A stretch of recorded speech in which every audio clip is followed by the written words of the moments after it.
Adrian Hayes had built his entire life around control, every surgery planned to the second, every emotion kept behind glass. But when a woman he barely knew grabbed his hand at a party and whispered, "Please just pretend you love me," something cracked. What should have been one night of harmless theater became the lie that unraveled everything he thought he knew about himself, about safety, about the careful distance he kept between his heart and the rest of the world.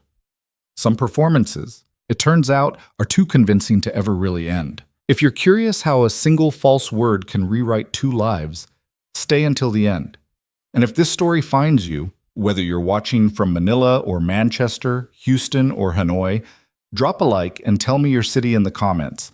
I want to see how far a story about pretending can travel before it becomes something real. The hospital corridor smelled like antiseptic and bad coffee, the kind that sat too long in the pot and turned bitter. Adrian Hayes moved through it with the same measured pace he brought to everything, shoulders straight, hands steady, expression giving away nothing.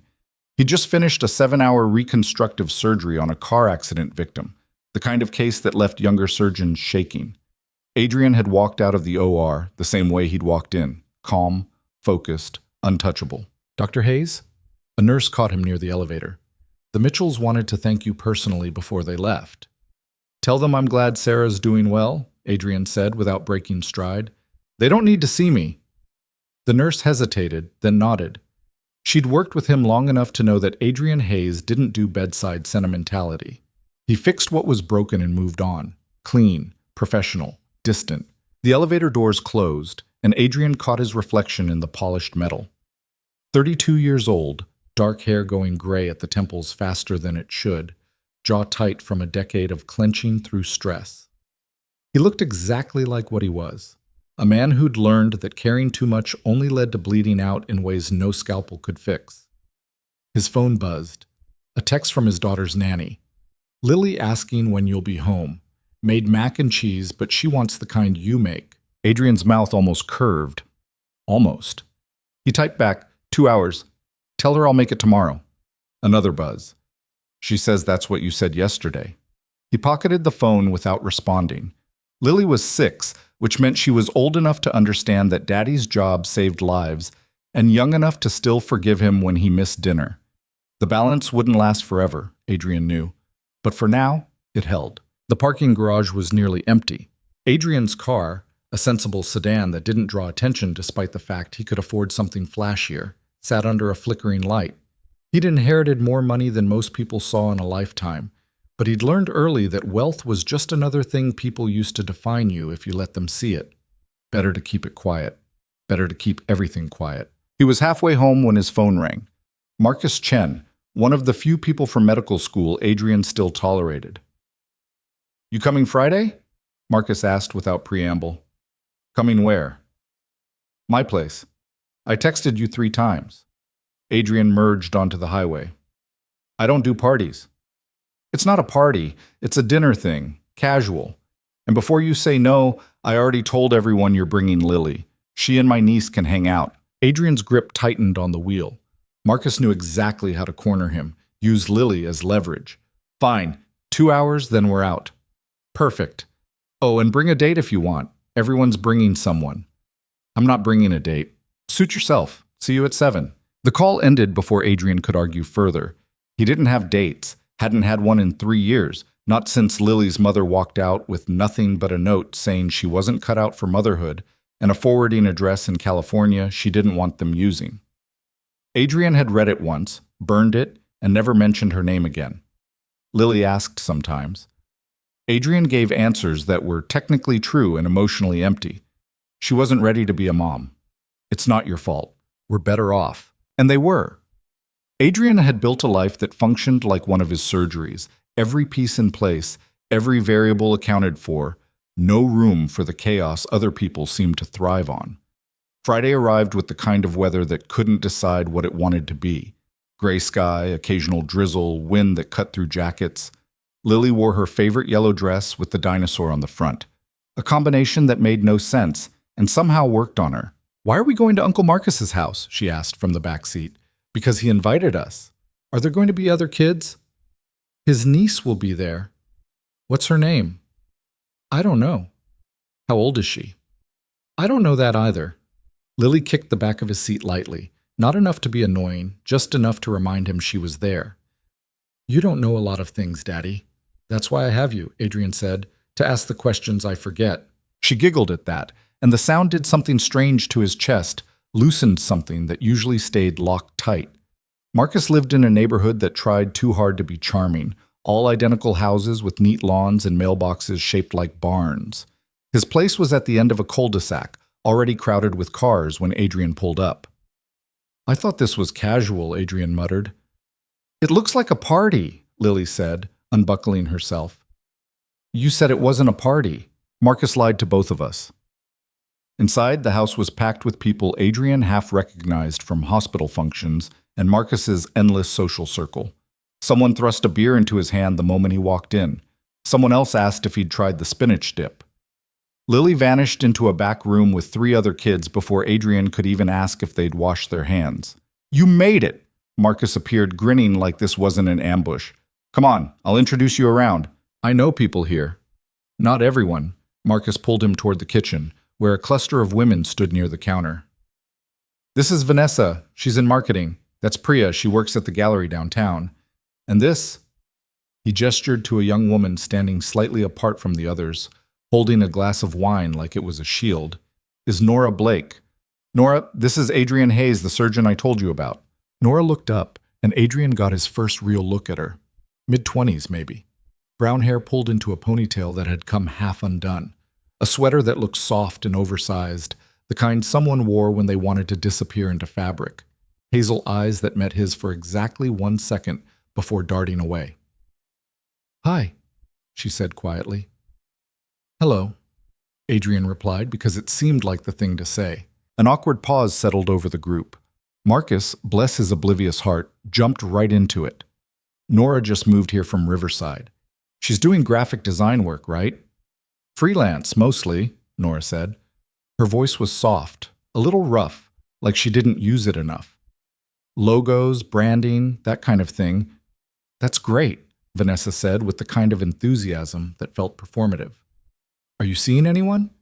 Nora's fingers tightened around her glass. No, not really. Not really? Priya leaned in. What does that mean? It means no, Nora said, a little sharper this time. You're single then, Vanessa pressed. How long? Adrian watched Nora's face shift, saw the exact moment discomfort turned into something closer to panic.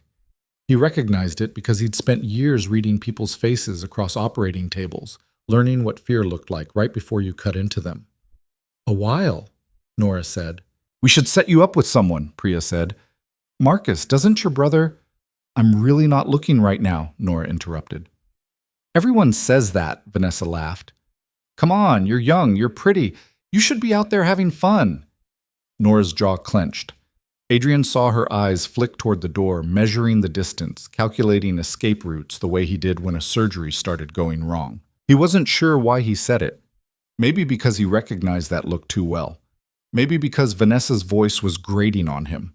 Maybe because something about the way Nora stood there, small and cornered and trying so hard not to make a scene, reminded him of Lily when older kids crowded her on the playground. She's not looking, Adrian said, because she's already seen someone. Every head turned toward him. Nora's eyes went wide. Oh? Vanessa's smile turned predatory.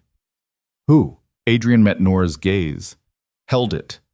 She stared back at him with an expression that was half shock, half desperate gratitude. Me, Adrian said. The silence that followed could have filled the whole house. Marcus choked on his drink. Wait, you two are together? Adrian kept his face neutral, the same way he did when a patient's family asked if their loved one would make it and he honestly didn't know yet. Yes. Since when? Priya demanded. A few weeks, Nora said suddenly. Her voice was still quiet, but steadier now. She looked at Adrian like she was trying to read a language she'd just learned.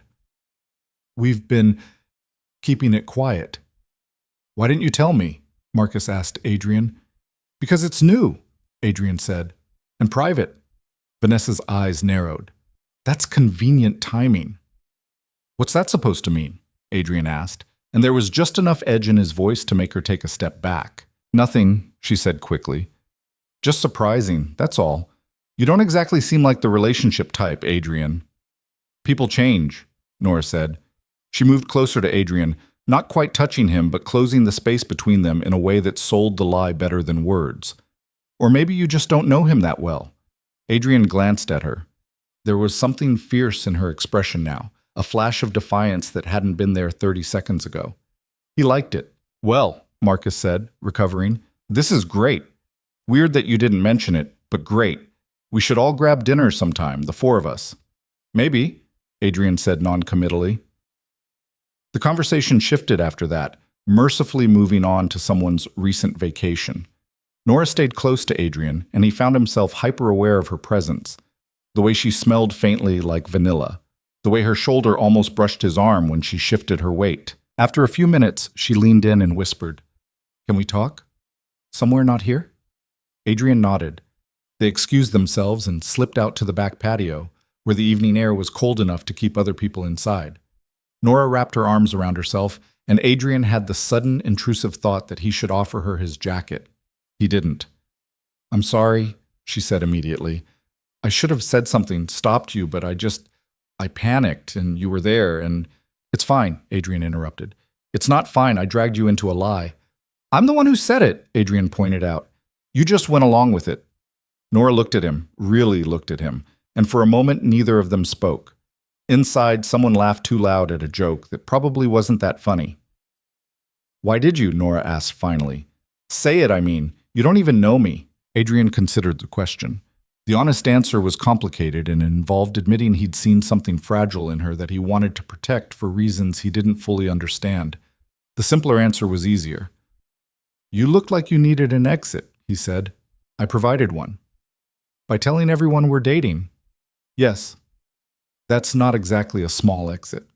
"You seemed like you needed a big one." Nora laughed, a short, surprised sound. "I did. They were... God, they wouldn't stop. I hate that question. Are you seeing anyone? Like being single is some kind of disease they need to cure." "People are intrusive," Adrian agreed. "You don't seem like the type who puts up with that." "I'm not." "Then why help me?" Adrian met her eyes. In the dim patio light, they looked more green than brown. "I don't know," he said honestly. "Impulse, maybe. You don't seem like the impulsive type either." "I'm not," Adrian said again. A pause. "Usually." Nora's mouth curved, not quite a smile, but close. "Well, thank you. I know this is strange. We can just tell them it didn't work out, that we decided we're better as friends or whatever." "When?" "I don't know. A week? 2 weeks? However long it takes for people to forget and stop asking questions." Adrian thought about that. Thought about Marcus and his endless meddling, about the hospital gossip mill that never stopped grinding, about the fact that if he showed up to the next function alone, someone would definitely corner him with a setup attempt, or worse, an invitation to a singles mixer. Or, he heard himself say, "We could keep it going a bit longer." Nora blinked. "What?" "The arrangement. We're both single. Clearly neither of us wants to be set up with random people, and maintaining the story is easier than dealing with the aftermath of ending it too quickly." "You want to fake date me?" "I'm suggesting a mutually beneficial arrangement," Adrian corrected. "You get people off your back about your love life. I get the same. We appear together at necessary social functions, maintain the appearance of a relationship, and avoid the complications that come with actual dating." Nora stared at him. "You're serious. I'm always serious. This is insane." "Probably. People will expect us to act like a couple." "Then we'll act like a couple." "I don't know the first thing about you." "We'll learn," Adrian said. "Enough to be convincing, anyway." Nora was quiet for a long moment, and Adrian could practically see her thinking, weighing options, calculating risks. It was the same look he got when deciding between surgical approaches. "Okay," she said finally, "but we need rules." "Agreed. No one can know it's fake. Not even close friends." "Makes sense. The more people who know, the more likely it falls apart. And we end it clean when the time comes. No drama, no ghosting, just a mutual conversation about how it didn't work out." "Fine." "And," Nora hesitated, We keep it appropriate. No weird lines getting crossed. Adrian raised an eyebrow. I'm not going to proposition you if that's what you're worried about. I'm just saying we should keep it professional. Professional fake dating, Adrian said. Noted. Nora laughed again, and this time it sounded more genuine. This is the strangest conversation I've ever had. Same. They stood there for another moment, the absurdity of what they'd just agreed to settling over both of them. From inside, someone called Adrian's name. We should probably go back in, Nora said, before people start wondering. Right. Adrian reached for the door, then paused.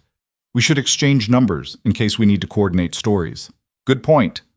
Nora pulled out her phone, and they swapped contacts with the awkward efficiency of two people who'd just entered into the world's strangest contract. When they stepped back inside, Marcus immediately cornered them. There you are. I was starting to think you two snuck off for some alone time. He waggled his eyebrows in a way that made Adrian want to leave immediately. We were just talking, Nora said. Sure you were, Marcus grinned. Hey, before you go, and I know you're going to leave early, Adrian, you always do, we should plan that double date I mentioned. Next Saturday, there's this new Italian place downtown. Adrian opened his mouth to decline, but Nora beat him to it. That sounds nice, she said, and her hand found Adrian's. Her fingers were cold from being outside. We'd love to. Adrian looked down at their joined hands, then at Nora's face. She was smiling at Marcus, but there was tension in her jaw, like she was bracing for him to call her bluff. Great, Marcus said. It's a plan. I'll text you details. The rest of the evening blurred together. Adrian collected Lily, who'd apparently made 3 new best friends and didn't want to leave. Nora helped convince her with a promise to let Lily show her the dinosaur video she'd been talking about, which somehow worked. They said their goodbyes, waved at the right people, and Adrian found himself walking Nora to her car, a beat-up Honda that had seen better days. You didn't have to walk me out, Nora said. Boyfriends walk their girlfriends to their cars, Adrian replied. People might be watching. Right, the performance. Nora unlocked her door, then turned back to him. For what it's worth, you're pretty good at this. At what? Lying. She said it without judgment, just observation. You barely flinched when Marcus asked questions. I'm a surgeon, Adrian said. I've told families their loved ones didn't make it when I knew an hour beforehand. You learn to control your face. Something shifted in Nora's expression. Sympathy, maybe, or understanding.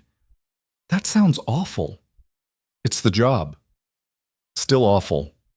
Adrian didn't know what to say to that, so he said nothing. Nora climbed into her car and he stepped back to let her close the door. Through the window, she mouthed, "Thank you," one more time. He watched her drive away, taillights disappearing around the corner, and wondered what exactly he'd just gotten himself into. Lily tugged on his hand. Daddy, I like Miss Nora. That's good.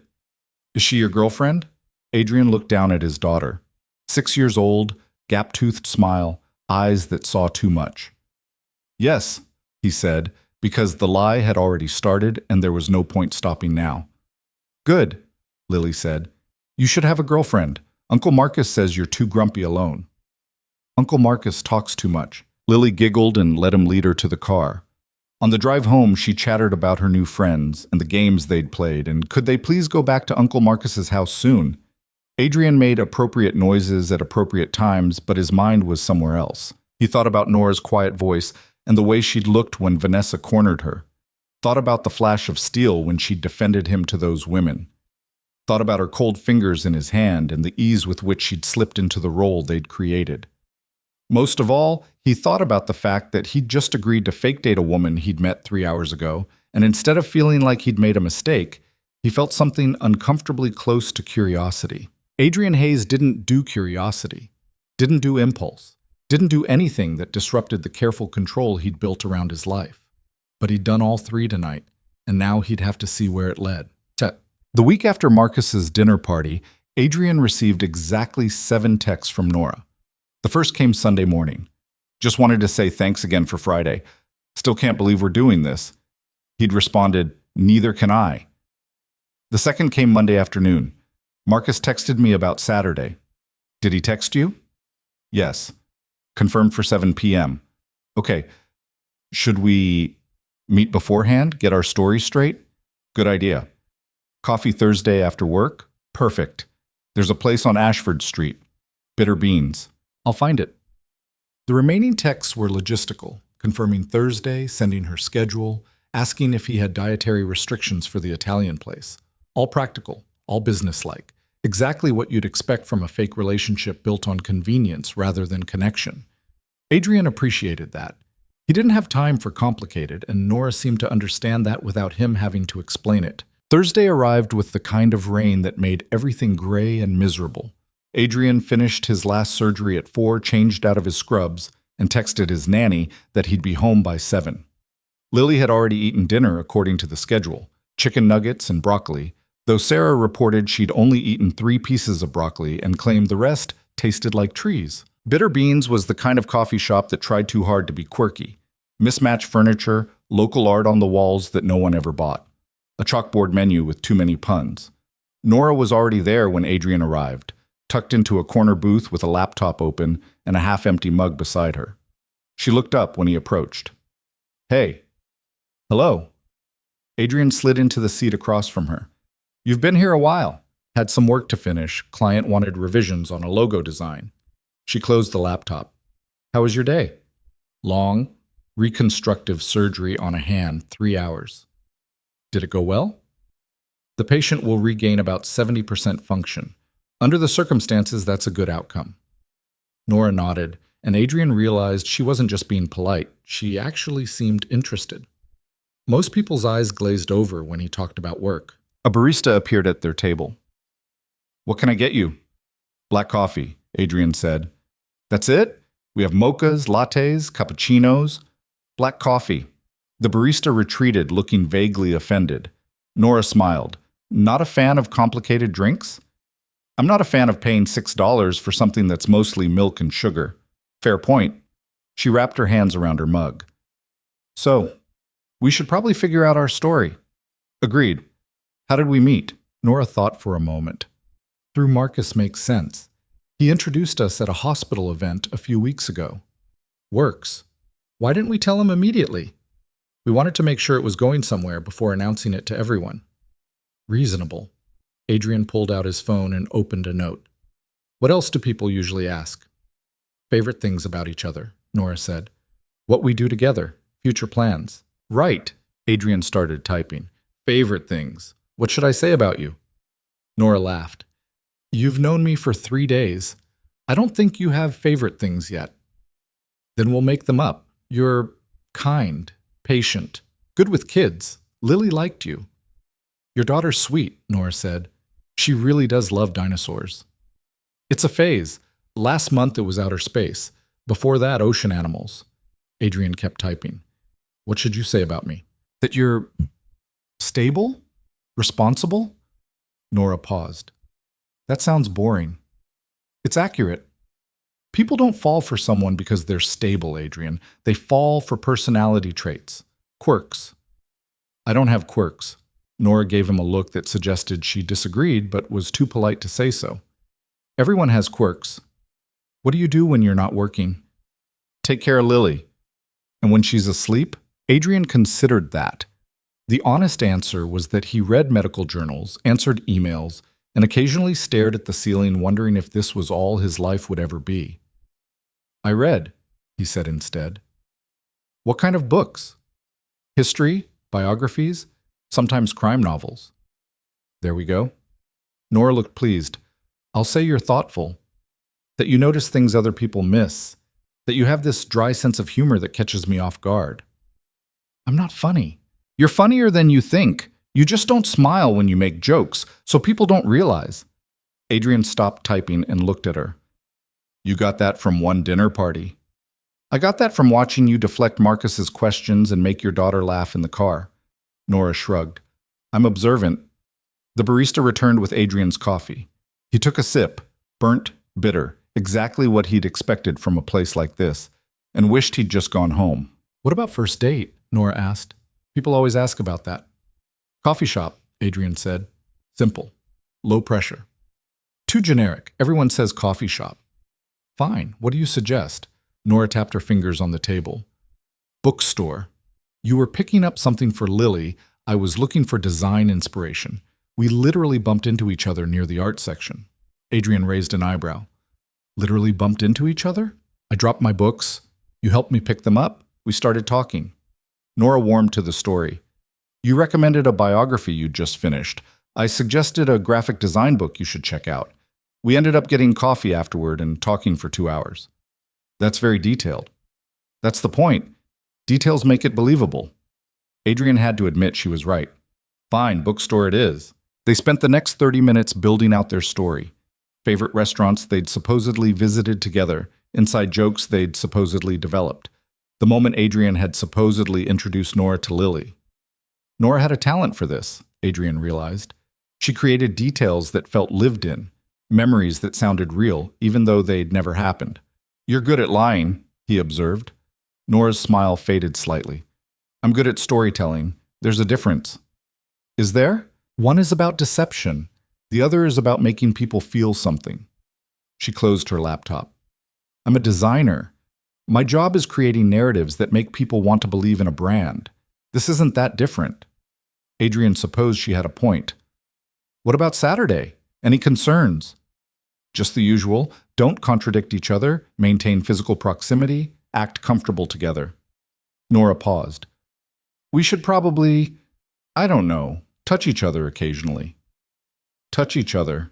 Not like that, Nora said quickly, and Adrian noticed her cheeks had gone pink.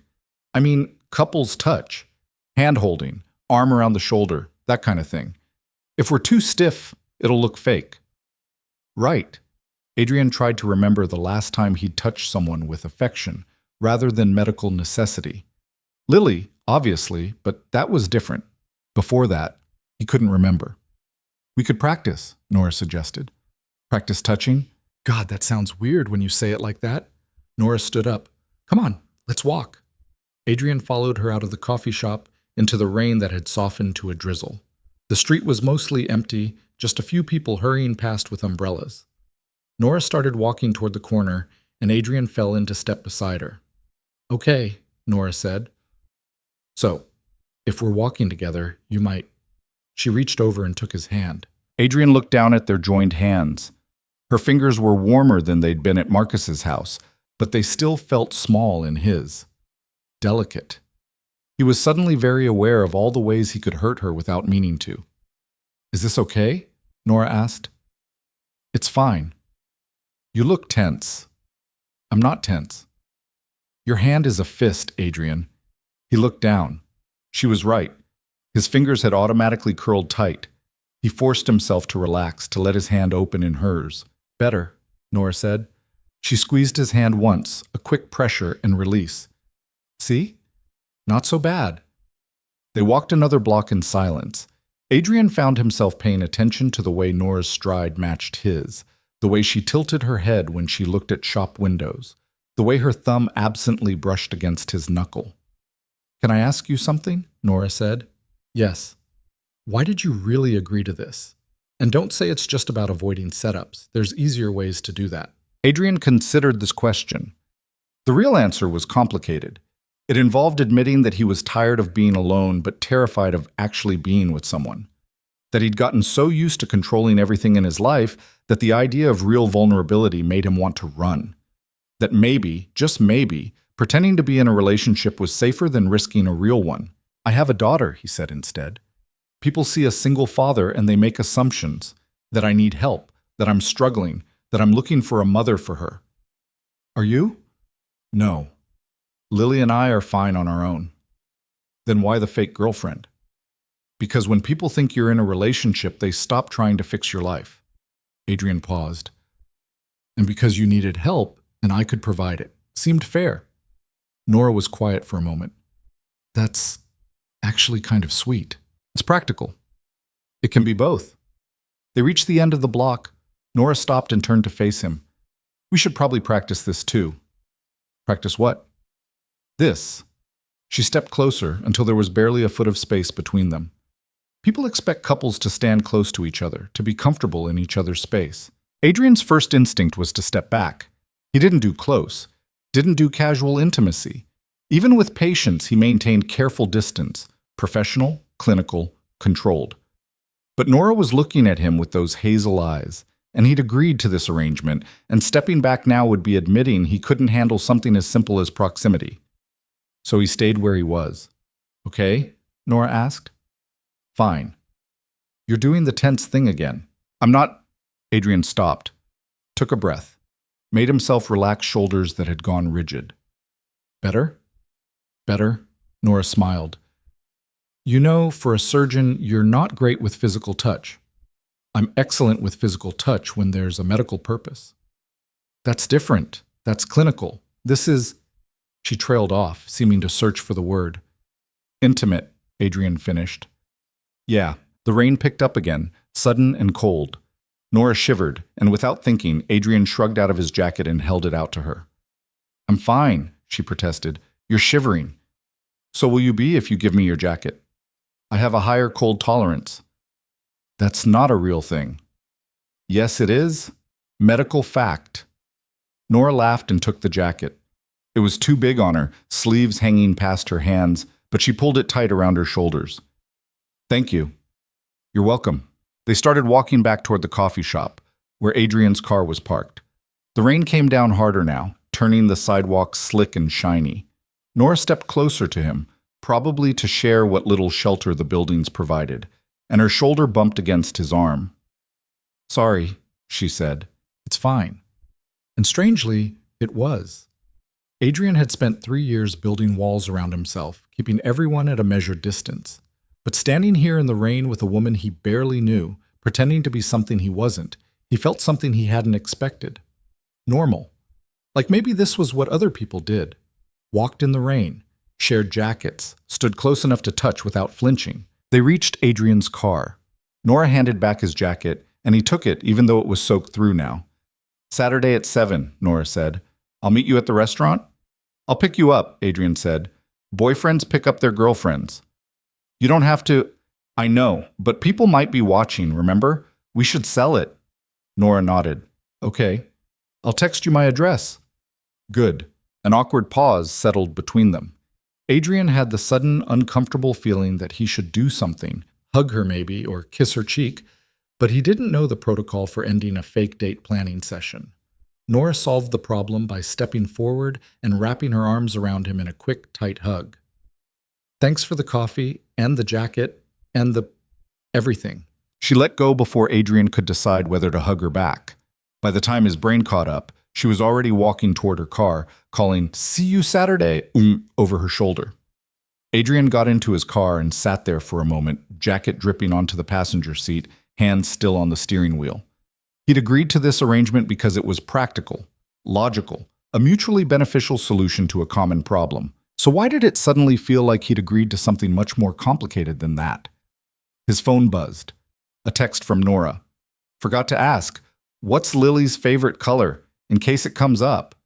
Adrian typed back, yellow, like her dress. Got it, thanks. Another buzz. Also, you're right about the coffee at that place. Absolutely terrible. Adrian almost smiled. Told you. Don't be smug. It's unbecoming. See you Saturday, boyfriend. He put the phone down and started the car. On the drive home, he tried to remember the last time someone had called him boyfriend. College, probably. Before med school consumed his life. Before he learned that caring about someone meant giving them the power to destroy you. But this was different. This wasn't real.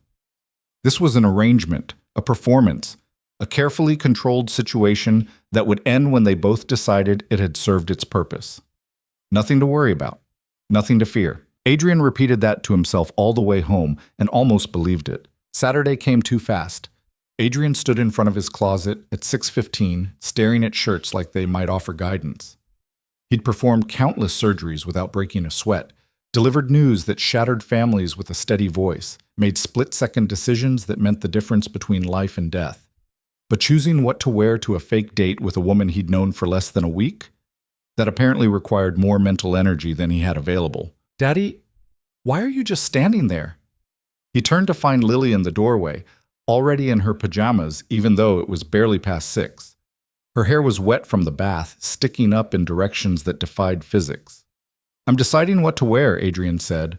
The blue one. Lily pointed at a shirt he'd forgotten he owned. Miss Nora will like that one. How do you know what Miss Nora likes? Because it's pretty. Girls like pretty things.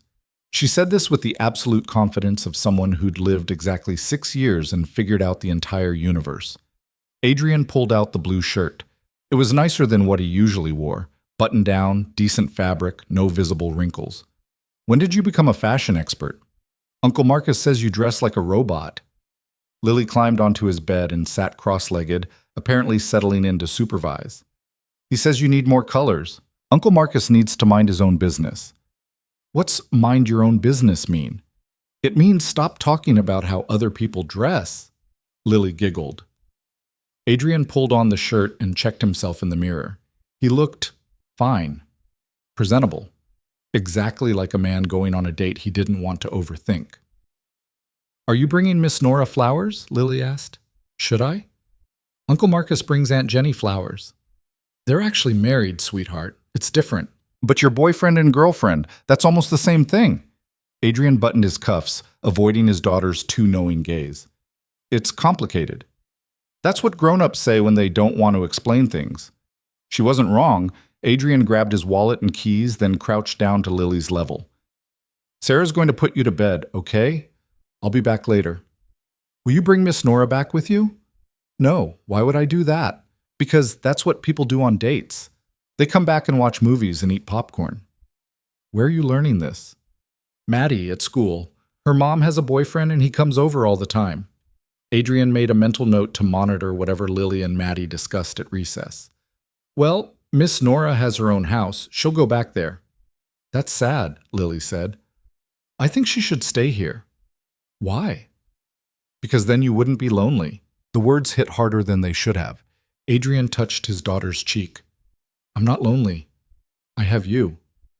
That's different. I'm a kid. You need a grown-up friend. I have grown-up friends. Uncle Marcus doesn't count. He's annoying. Adrian couldn't argue with that. He kissed Lily's forehead and stood up. Be good for Sarah. No staying up late watching videos on her phone. We only did that once, which is once too many. He headed for the door, then stopped. Lily? Yeah? The blue shirt was a good choice. Thank you.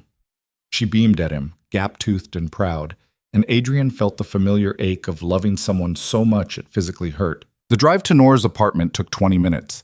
She lived in an older building on the east side of town, the kind with brick facades and window boxes that probably looked charming in summer, but currently held nothing but dead plants and cigarette butts. Adrian texted when he arrived, and Nora appeared 3 minutes later wearing a dark green dress that somehow made her eyes look more green than hazel. Hi, she said, climbing into the passenger seat. Hello, you look nice. Thanks. You too. She buckled her seatbelt. Is that a new shirt? No, just one I don't wear often. Well, it's good. The blue works. Adrian pulled back into traffic, trying not to feel absurdly pleased that both his daughter and his fake girlfriend approved of his clothing choices. Did Marcus tell you anything about his wife? Jenny? Just that she's a teacher and very patient with him, which she'd have to be. She's also very perceptive. She'll ask questions. Good to know. Nora pulled out her phone and scrolled through something. I made notes about our story. You made notes? I'm a planner. Sue me. She turned the screen toward him at a red light. It was a detailed timeline of their supposed relationship, complete with dates and locations. I thought we should be consistent. Adrian scanned it quickly. You have us going to a farmer's market 2 weeks ago. Fictional us went to a farmer's market. You bought heirloom tomatoes. I bought flowers. Why heirloom tomatoes? Because it's specific and boring enough to be believable. No one makes up heirloom tomatoes. Adrian had to admit her logic was sound. What else is on there? Movie we saw last weekend, that new thriller everyone's talking about. Your opinion, well made but predictable. My opinion, too violent but good acting. You realize we're putting more effort into this fake relationship than most people put into real ones. That's because most people in real relationships can afford to be inconsistent. We can't. Nora put her phone away. Besides, I like planning. Makes me feel in control. I understand that. They drove in silence for a few minutes. The restaurant Marcus had chosen was in the downtown area, all brick and exposed beams and waiters who introduced themselves with lengthy descriptions of the specials. Adrian hated places like this. Overpriced, overcomplicated, designed for people who thought eating out was a performance rather than a necessity. He pulled into the parking garage across the street. Before they got out, Nora reached over and touched his arm. "Hey," she said. "We've got this, right?" Adrian looked at her. She'd put on makeup, not much, just enough to make her features sharper, and he could see she was nervous. The realization surprised him. She'd seemed so confident at the coffee shop, so comfortable building their story. "We've got this," he confirmed. "Okay." She took a breath. "Okay, let's go pretend to be in love." "I don't think we need to go that far. Mutual affection should suffice." Nora laughed, and just like that, some of the tension broke. Marcus and Jenny were already at the table when they arrived. Marcus stood up immediately, grinning like he'd won some kind of bet. "There they are, the couple of the hour." "We're 15 minutes early," Adrian pointed out. "We've been here for 30. Jenny was excited to meet Nora properly. Jenny, to her credit, rolled her eyes at her husband before standing to shake Nora's hand. She was shorter than Marcus by half a foot, with dark hair and the kind of warm smile that made people trust her immediately. "Ignore him," Jenny said. "He's been insufferable all week, convinced he's somehow responsible for your relationship." "He did introduce us," Nora said, sliding into the booth beside Adrian, her leg pressed against his under the table. Probably accidental, probably not worth noticing. Adrian noticed anyway. "See?" Marcus pointed at his wife triumphantly. "I'm a matchmaker." "You introduce two people at a party. That's not matchmaking, that's basic hosting." They settled into their seats. A waiter appeared with water and menus, launched into a 5-minute description of the evening's specials that no one really listened to, and finally left them alone. "So," Jenny said, turning her full attention to Nora, "tell me how this actually happened, because Marcus's version involves way too much wine and very few facts." Nora smiled. "We met at a hospital fundraiser about a month ago. Marcus introduced us, we talked for a while, and Adrian mentioned he was looking for a new book to read. I suggested we check out this bookstore downtown." "The one on 5th?" Jenny asked. "That's the one. We ended up spending 2 hours there, then got coffee after." Nora glanced at Adrian. "He's surprisingly easy to talk to once you get past the serious exterior." "I'm sitting right here," Adrian said. "I know. I'm complimenting you." "It doesn't feel like a compliment," Marcus laughed. "See, this is what I mean. You two have this dynamic already. It's great." The waiter returned for drink orders. Marcus and Jenny ordered wine. Nora asked for the same. Adrian stuck with water, earning a look from Marcus. "Come on, man. Live a little." "I'm driving." "One glass won't kill you." "No, but it might impair my judgment, and I don't do impaired judgment." Jenny leaned toward Nora. "Is he always this rigid?" "Pretty much," Nora said, "but it's kind of endearing once you get used to it." "Endearing," Adrian repeated flatly. "Yes, like a very stern library book that only I'm allowed to check out." Marcus nearly spit out his water. "Did you just compare my best friend to a library book?" "A stern one," Nora clarified, fighting a smile. Adrian looked at her. She was enjoying this, he realized. The performance, the banter, the way she could say things about him that were technically insulting, but somehow didn't land that way. There was a lightness to her that hadn't been there at the coffee shop, like she'd found her footing in the role they were playing. "For the record," Adrian said, "I'm not stern." "You're extremely stern," Marcus said. "I'm focused. That's what stern people call it." Jenny saved him by changing the subject. "Nora, what do you do?" Marcus mentioned graphic design. "Freelance work, mostly. Logo design, branding packages, occasional website mock-ups. It's inconsistent but flexible, which I like." "That's impressive. I can barely use Photoshop to crop a photo." "It's not that different from teaching, really. You're trying to communicate an idea in a way people can understand. Except your students are Fortune 500 companies and mine are third graders who think boogers are hilarious." Nora laughed. "Okay, fair point." The conversation flowed easier after that. Jenny was good at asking questions that felt genuine rather than intrusive, and Nora answered them with a mix of truth and carefully crafted fiction. She talked about growing up in a small town outside the city, about studying design in college, about the challenges of freelance work.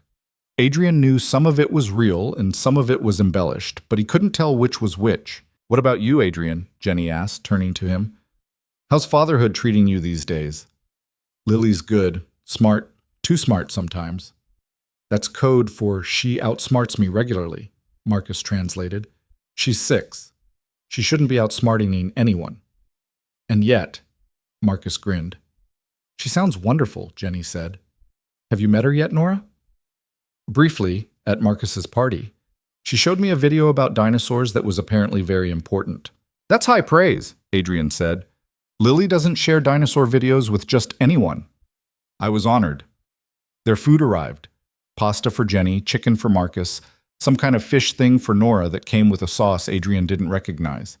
He'd ordered the simplest thing on the menu, a steak that at least looked like food rather than art. So, Marcus said, twirling pasta around his fork, how serious is this thing between you two? Adrian felt Nora tense beside him. We're taking it slow, he said. That's what people say when they're not serious.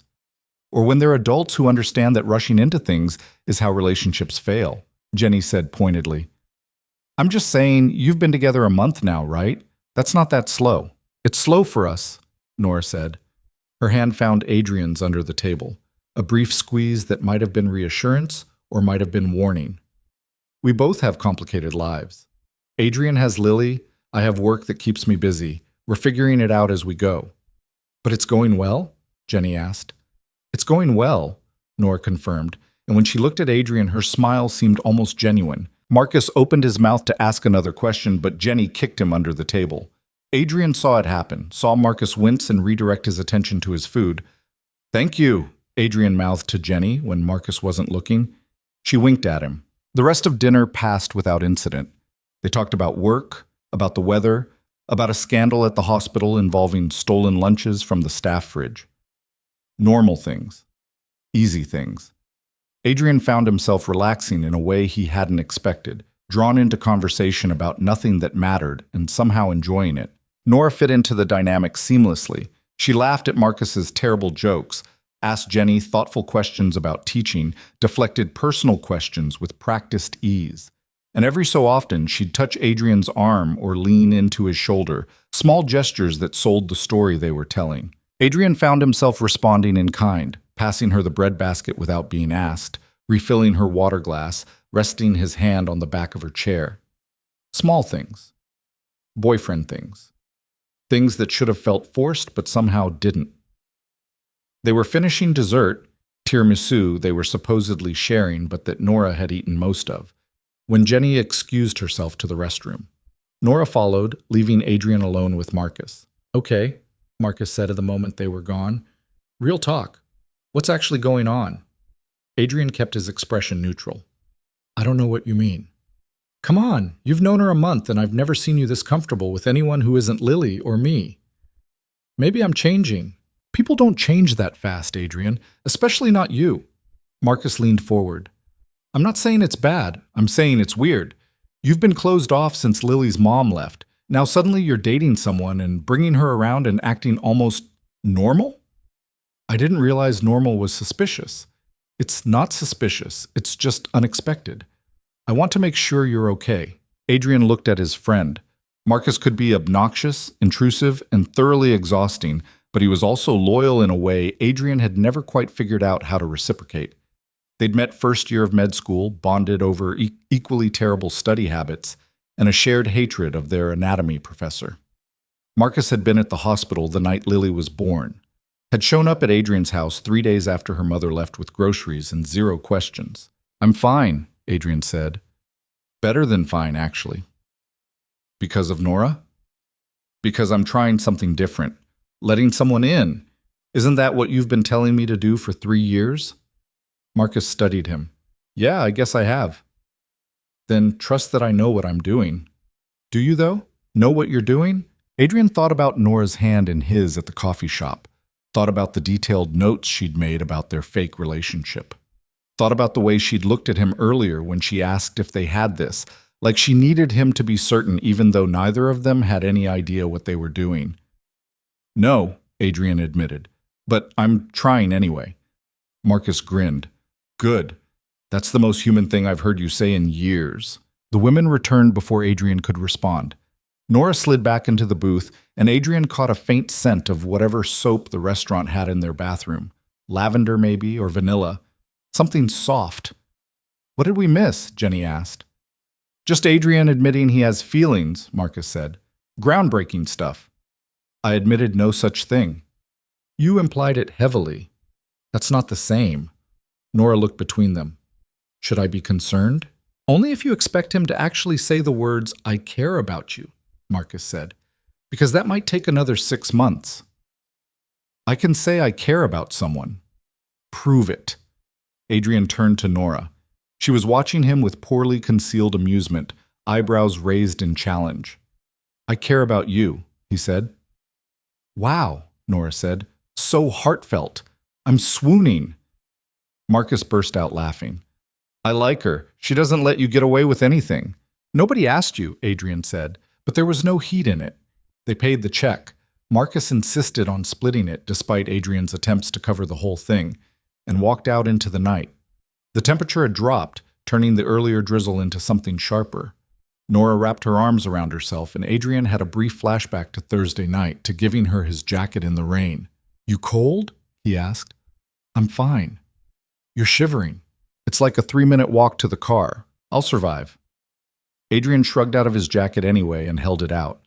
Nora looked at it, then at him, then took it with a small smile. You're very predictable. You know that? You say that like it's a bad thing. It's not. It's just very you. They said goodbye to Marcus and Jenny on the sidewalk. Jenny hugged Nora like they'd been friends for years, and Marcus pulled Adrian aside for one last conspiratorial moment. She's good for you, Marcus said quietly. I know. Don't screw it up. I'll try not to. The drive back to Nora's apartment was quieter than the drive there. Nora kept his jacket on despite the car's heater, and Adrian didn't comment on it. The radio played something instrumental and forgettable. The streets were mostly empty. I think that went well, Nora said finally. You were very convincing. So were you. The hand on my chair thing, nice touch. I saw it in a movie once. Well, it worked. Jenny definitely believes we're together. Marcus is suspicious. Nora turned to look at him. About us? About me. He thinks I'm acting out of character. Are you? Adrian considered that. Probably. I don't usually do things like this. Like what? Spontaneous things. Things without a clear outcome or purpose. Is that what I am? A spontaneous thing? You're an arrangement that started spontaneously and has a clear purpose. That's different. Nora was quiet for a moment. You know what's funny? You keep calling this an arrangement, like that makes it less weird. It is an arrangement. It's also weird. We can acknowledge both things. Adrian pulled up in front of her building. The porch light was flickering, casting uneven shadows across the steps. Do you want to call it off? He asked. What? No. Why would I want that? Because it's weird, apparently. Weird doesn't mean bad. Nora unbuckled her seatbelt but didn't move to get out. I had fun tonight. Pretending to be your girlfriend is actually kind of nice. Nice how? I don't know. It's like playing a role where I get to be the version of myself that's more confident, more sure. The kind of person who dates a successful surgeon and fits into his life without falling apart. Adrian looked at her. You didn't fall apart. You don't know that. You've known me a week. I know you handled Marcus and Jenny better than most people handle a routine conversation. I know you created an entire backstory for us that was detailed enough to be believable, but simple enough to remember. I know you're a lot more capable than you give yourself credit for. Nora blinked at him. That might be the nicest thing anyone's said to me in months. Then people aren't paying attention. She smiled, and in the dim light from the street lamp, Adrian noticed things he hadn't before. A small scar above her left eyebrow, the way her eyes crinkled when she was genuinely pleased, the exact shade of her lipstick which had mostly worn off but left a faint stain behind. I should go in, Nora said, but she didn't move. Probably. Are you working tomorrow? Always, you? Client meeting in the morning, then finishing up a project. The exciting life of a freelancer. Sounds exhausting, says the man who performs surgery for a living. At least I get weekends off sometimes. Do you, though? Adrian thought about the stack of patient files sitting on his desk at home, the emails waiting for responses, the medical journals he was behind on reading. Not really, he admitted. Then we're both terrible at work-life balance. Apparently. Another pause. Nora reached for the door handle, then stopped. Can I ask you something? Yes. Why did you really agree to this? And before you say it's practical or convenient, I want the actual reason, the one you don't say out loud. Adrian's hands tightened on the steering wheel. He could deflect, change the subject, give her the same safe answer he'd given before. But Nora was looking at him with an expression that suggested she'd know if he lied. And something about tonight, the easy conversation, the comfortable silences, the way she'd fit into his life like she belonged there, made him want to try honesty. I'm tired, he said finally. Of what? Of being alone. Of people assuming I need fixing. Of Lily asking why I don't have friends like other parents. He paused. And maybe part of me wanted to see if I could still do this. Be with someone, even if it's not real. Because it's been so long since I let anyone close that I wasn't sure I remembered how. Nora didn't say anything for a long moment. Then, quietly, it doesn't feel not real. What? This. Us. I know it's fake. I know we have rules and boundaries and an exit strategy. But sitting at dinner tonight, laughing at Marcus's terrible jokes, having your hand on my chair like you actually wanted me there, it didn't feel fake. It felt like maybe we're just two people who are both tired of being alone and found a way to be less lonely together. Adrian didn't know what to say to that. Didn't know if there was anything to say. So he did the only thing that felt honest. He reached over and took her hand. Nora's fingers curled around his, warm and solid and real. Thank you, she said, for tonight, for all of this. You don't have to thank me. I know, I wanted to anyway. She squeezed his hand once, then let go and climbed out of the car. Adrian watched her walk up the steps to her building, watched her turn and wave before disappearing inside. He sat there for another minute, hands still on the wheel, trying to figure out what exactly had just happened. The drive home felt longer than it should have. Adrian's mind kept circling back to what Nora had said, that this didn't feel not real. He knew what she meant because he'd felt it too, that strange blurring of lines between performance and genuine connection. It was dangerous. Adrian knew that. The whole point of this arrangement was that it had clear boundaries, a defined purpose, an endpoint they'd both agreed to. But boundaries only worked if both people maintained them. And tonight he'd felt those boundaries starting to bend.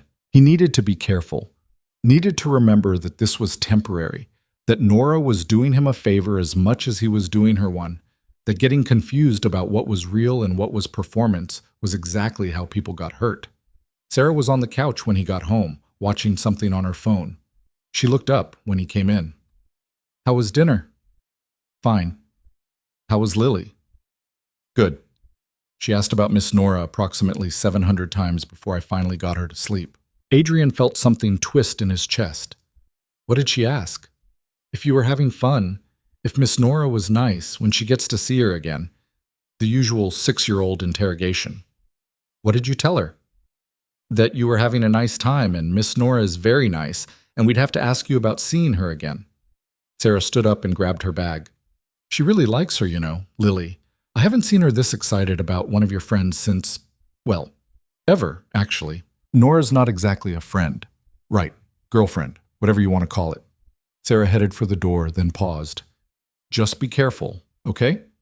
Lily gets attached fast, and if this thing doesn't work out... I know, Adrian said quietly. I'm being careful.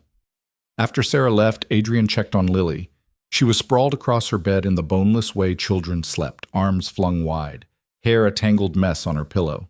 Her favorite stuffed dinosaur was tucked under one arm. Adrian pulled the blanket up over her shoulders and watched her sleep for a moment. She looked peaceful, safe, completely unaware that her father was lying to her about something that might matter more than he'd anticipated. He thought about what Sarah had said, that Lily got attached fast. It was true. His daughter had inherited his intensity without any of his caution, threw herself into things with the absolute certainty that everything would work out fine. Adrian had spent 3 years protecting her from getting hurt again, from experiencing another loss like her mother's abandonment. And now here he was, bringing someone into their lives who would inevitably leave, because that was the plan. That was the arrangement. Except it didn't feel like an arrangement anymore. It felt like something else entirely. Adrian's phone buzzed, A text from Nora. Home safe, thanks again for tonight. Your jacket's still in my car. I'll get it back to you. He typed back, keep it for now, in case you need it. For what? The next time I drag you out in the rain. Is that happening often in this relationship? Apparently. 3 dots appeared, disappeared, appeared again. Finally, good night, Adrian. Good night. He put the phone down and stood there in Lily's doorway, trying to shake the feeling that he'd just crossed a line he hadn't meant to cross. That somewhere between the bookstore story and the dinner conversation and the hand-holding in the car, the performance had become something uncomfortably close to real. And the worst part was, he wasn't sure he wanted to stop. The line got crossed again 3 days later, though Adrian didn't realize it was happening until it was already done. Lily's school called at 2 in the afternoon. Adrian was in the middle of reviewing pre-op scans when his phone lit up with the principal's number, and his stomach dropped the way it always did when unexpected calls came during school hours. Mr. Hayes, this is Principal Morrison. Lily's fine, but she's not feeling well, complaining of a headache and nausea. We think you should pick her up. Adrian was already grabbing his keys. I'll be there in 15 minutes. He made it in 12. Lily was sitting in the nurse's office looking small and miserable, holding a plastic bag in case she got sick. Her face was pale, eyes glassy with the beginning of fever. Hey, sweetheart. Adrian crouched down and pressed the back of his hand to her forehead. Warm, but not dangerously so. How are you feeling? My head hurts and my tummy feels weird. Okay, let's get you home. The drive back was quiet, except for Lily's occasional whimper. Adrian kept one eye on the road and one on his daughter in the rearview mirror, running through differential diagnoses in his head. Probably just a virus. They went around schools like wildfire this time of year. But there was always the chance it was something worse, and Adrian had seen enough sick children in the ER to know better than to assume. He got Lily settled on the couch with her favorite blanket and a bowl within reach. Took her temperature, 100.2, high enough to confirm fever, but not high enough to panic. Gave her children's acetaminophen and a glass of water she took 2 sips from before pushing away. I know it doesn't taste good, but you need to drink, Adrian said. It makes my stomach hurt more. Small sips, just a little bit at a time. Lily's eyes filled with tears. I don't want to. Adrian sat down beside her and pulled her into his lap, careful not to jostle her too much. She curled against his chest, hot and sweaty and utterly miserable. I know, baby. I know you don't feel good. When's it going to stop? Soon. Your body's fighting off whatever made you sick. That's what the fever is. It's helping. It doesn't feel like helping. I know. They sat like that for a while. Adrian checked his phone. 3 missed calls from the hospital, 2 emails marked urgent. He ignored all of them. The world could wait. Lily couldn't. By 4 o'clock, she'd thrown up twice and was running a higher fever. Adrian had moved them to her bedroom, where she could lie down properly and he could monitor her more closely. He'd seen this pattern before. Viral gastroenteritis, maybe flu, miserable but not dangerous. Still, watching his daughter suffer through it made his chest tight. His phone rang. Marcus. Hey, I heard you left early. Everything okay? Lily's sick, picked her up from school. Anything serious? Just a virus, I think. She'll be fine. You need anything? Jenny can bring soup. We're good. Thanks, though. You sure? Because you sound stressed. I'm not stressed. You're using your clipped professional voice. That's your stressed voice. Adrian looked down at Lily, who'd finally fallen asleep against his shoulder. I'm fine. Just tired. Okay? Well, call if you need backup. And tell Lily I hope she feels better. After Marcus hung up, Adrian tried to extract himself from under Lily without waking her. Failed. She stirred, whimpered, grabbed onto his shirt with surprising strength for someone who could barely keep her eyes open. Don't go, she mumbled. I'm just getting water. Don't go. So Adrian stayed. He sat there with his back against her headboard, his daughter plastered to his side, and tried to remember the last time he'd felt this helpless. Probably the night her mother left. Probably every night for a month after that, when Lily would wake up crying for someone who wasn't coming back and Adrian had no idea how to fix it. He must have dozed off because the next thing he knew, his phone was buzzing and the room was darker. Lily was still asleep, breathing easier now. Adrian checked the time, almost 7. The phone stopped buzzing, then started again immediately. It was Nora. "Hello?" he answered quietly. "Hey, is this a bad time?" "Lily's sick. I'm home with her." "Oh no, is she okay?" "Fever, stomach bug. She'll be fine, just miserable right now." Nora was quiet for a moment. "Have you eaten anything?" Adrian tried to remember. Breakfast had been coffee. Lunch had been... He wasn't sure he'd had lunch. "Not recently." "Adrian, I'll eat later." "When? After Lily feels better? That could be days." "It won't be days. Probably just tonight and tomorrow." "That's still a long time to not eat." Another pause. "I could bring something over, soup or whatever." "You don't have to do that." "I know I don't have to. I'm offering." Adrian looked down at Lily. She was sleeping peacefully now, fever finally breaking based on the way her skin felt less furnace hot. He could probably sneak away long enough to make toast or something, but the idea of Nora showing up, of not being alone in this for a few minutes, was more appealing than he wanted to admit. "Okay," he heard himself say. "If you're sure." "I'm sure. Text me your address." She showed up 45 minutes later with a paper bag from the diner on Maple Street and a concerned expression that made Adrian's chest do something complicated. "She's asleep," he said, letting Nora in, finally keeping liquids down and the fevers dropping. "That's good." Nora set the bag on the kitchen counter and started unpacking containers. "I got soup for you, crackers for Lily in case she wakes up hungry, and ginger ale because that's what my mom always gave me when I was sick. You didn't have to buy all this." "I wanted to." She looked at him properly for the first time since arriving. "When's the last time you slept?" "I'm fine." "That's not an answer." "Last night, normal amount." "And today? Have you slept at all today?" Adrian rubbed his face. "Maybe an hour." "In Lily's bed." Nora pushed one of the containers toward him. "Eat. Then you can go back to hovering over her like a very anxious medical professional." The soup was chicken noodle, basic and hot, and exactly what Adrian needed without knowing he needed it. He ate standing at the counter while Nora put away the other containers and generally moved around his kitchen like she'd been there before. "You know where things are," Adrian observed. "I'm guessing. Plates near the sink, cups in the cabinet, trash under the counter. Most kitchens are laid out the same." "Yours isn't. You have cups above the fridge." Nora looked at him. "When did you see my kitchen?" "I didn't. You mentioned it when we were building the backstory." "I mentioned my cups." "You said your apartment has weird cabinet placement and you have to use a step stool to reach anything." Nora stared at him. "You remember that?" "I remember most things." "That's..." She trailed off, shook her head. "That's actually kind of sweet. It's just a good memory." "Sure." "That's definitely all it is." From down the hall, Lily called out, "Daddy?" Adrian was moving before he'd consciously decided to, Nora right behind him. They found Lily sitting up in bed, looking confused and still sick, but more alert than she'd been all afternoon. "Hey, sweetheart, how are you feeling?" "Thirsty." "I'll get water." Adrian started to turn, but Nora was already gone. He heard her in the kitchen, heard the tap running, heard her come back with a glass and the bottle of ginger ale. "Hi, Miss Nora," Lily said, her voice scratchy. "Hi, honey. I heard you weren't feeling good." "I threw up. A lot." "That's no fun." Nora sat on the edge of the bed and handed Lily the water. "Small sips, okay? Don't chug it." Lily took a tiny sip, then another. "Did you bring me something?"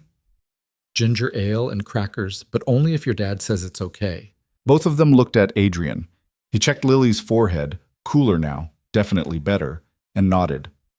"Small amounts. We'll see how your stomach handles it." Nora opened the ginger ale and poured a little into a cup. Lily drank it slowly, making a face at the carbonation, but not complaining. After a few minutes, she looked at Nora with the intensity only sick children could manage. "Are you staying?" Lily asked. "I don't know. That's up to your dad." "Daddy, can she stay?" Adrian opened his mouth to say that wasn't necessary, that Nora had already done enough, that they'd be fine. But Lily was looking at him with those big eyes, and Nora was looking at him like she actually wanted to hear his answer, and somewhere in the last hour the idea of her leaving had started to feel wrong. "If she wants to," Adrian said. "I want to," Nora said quietly. Lily smiled, small and tired but genuine, and settled back against her pillows. Good. You can watch a movie with us. Daddy always lets me watch movies when I'm sick. That's because movies keep you still, Adrian said. Or because you're a softie, Nora suggested. I'm not a softie. You let your sick 6-year-old watch movies and carry her around even though she's perfectly capable of walking. She has a fever. My point exactly. Lily giggled, which turned into a cough, which made Adrian reach for the water again, but she waved him off. I'm okay. Can we watch the one with the princess and the dragon? You've seen that 12 times, Adrian said. I like it. So they watched it. Adrian sat on one side of Lily's bed, Nora on the other, with Lily propped up between them on a mountain of pillows. The movie was exactly as terrible as Adrian remembered. Bad animation, worse dialogue, a plot that made no sense. But Lily loved it, mouthing along with the princess's big speech about bravery. Halfway through, Lily's head drooped onto Nora's shoulder. Nora looked at Adrian over his daughter's sleeping form, raising her eyebrows in question. She's out, Adrian confirmed quietly. They watched the rest in silence. When the credits rolled, Adrian carefully picked Lily up and settled her properly under the covers. She didn't even stir. Out in the living room, Nora started cleaning up the soup containers. Adrian stopped her. You don't have to do that. I know, but you should sleep, and you won't if there's a mess. She was right, and they both knew it. Adrian helped her clean up, moving around each other in the small kitchen with an ease that shouldn't have existed after knowing each other less than 2 weeks. Thank you, Adrian said when they were done, for coming over, for the food, for staying. You don't have to keep thanking me. I do, actually, because you went out of your way for us, and I don't take that lightly. Nora leaned against the counter. Can I tell you something? Yes. I almost didn't come tonight. I got in my car and sat there for 10 minutes trying to decide if showing up was crossing some kind of line. What line? The one we drew when we agreed this was just an arrangement, the one that says we're only doing this for social appearances, not because we actually care about each other. Adrian's throat went tight. And what made you decide to come anyway? I realized I do care. About you, about Lily. And maybe that wasn't part of the plan, but it's true anyway. Nora met his eyes. Does that freak you out? Probably should. But does it? Adrian thought about Nora walking into his house like she belonged there. Thought about her remembering to bring ginger ale, about the way she'd sat with Lily without being asked, about the fact that she'd known he hadn't eaten before he'd even realized it himself. No, he said. It doesn't freak me out. Good, because I think we might be bad at this whole fake relationship thing. Why's that? Because it's starting to feel pretty real. Before Adrian could respond, his phone rang. The hospital. He answered, listened to the nurse explain they needed him to consult on a case first thing tomorrow, and agreed even though it meant rearranging his entire morning. When he hung up, Nora was already gathering her things. You should sleep, she said. You have work and a sick kid. You need actual rest. I will. Promise? Promise. Nora walked to the door, then turned back. Text me tomorrow. Let me know how Lily's doing. I will. She left before Adrian could walk her out, before he could say any of the things piling up in his throat. He locked the door behind her and stood there for a moment, trying to figure out what exactly had just happened. They were supposed to be pretending. That was the deal.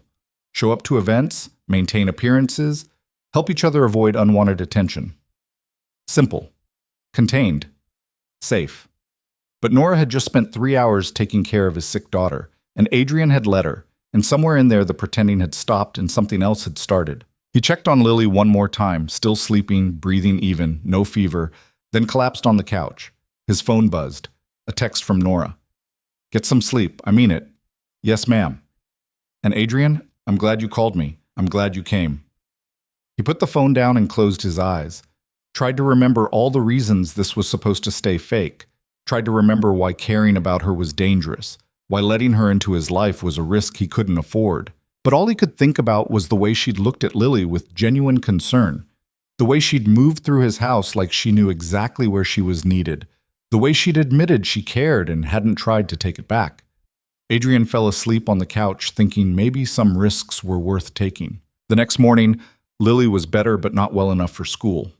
Adrian called in to push back his morning surgeries and spent the early hours coaxing his daughter to eat toast and drink juice. By 10, she was watching cartoons and complaining about being bored, which Adrian took as a good sign. His phone rang. Unknown number. Dr. Hayes. Adrian, it's Patricia Simmons from the hospital board. Adrian's shoulders tensed. Patricia Simmons was the kind of board member who only called when there was a problem. What can I do for you? I'll be direct. There's been some talk about your personal life. My personal life? You're seeing someone, a young woman named Nora Blake. Adrian's grip tightened on the phone. That's not board business. Under normal circumstances, no. But when one of our most prominent surgeons starts dating someone significantly younger, people notice, and they talk. She's not significantly younger. She's in her mid-20s. You're 32 with a daughter and one of the highest profile positions in the hospital. The optics matter, Adrian. The optics of what? Of me dating someone? Of you dating someone who could be perceived as vulnerable or impressionable. You have power, status, money. People might wonder about the dynamic. Adrian forced himself to breathe evenly. There's nothing inappropriate about my relationship with Nora. I'm not saying there is. I'm saying be careful. Your reputation affects the hospital's reputation. If this becomes gossip fodder, it reflects poorly on all of us. Noted. I'm glad we understand each other. Oh, and Adrian, bring her to the fundraiser next month. Let people see you two together in a professional context. It'll help settle things down. Patricia hung up before Adrian could respond. He stood there holding his phone, anger building in his chest. The fundraiser. The hospital's annual black tie event where donors pretended to care about health care while getting drunk on expensive wine.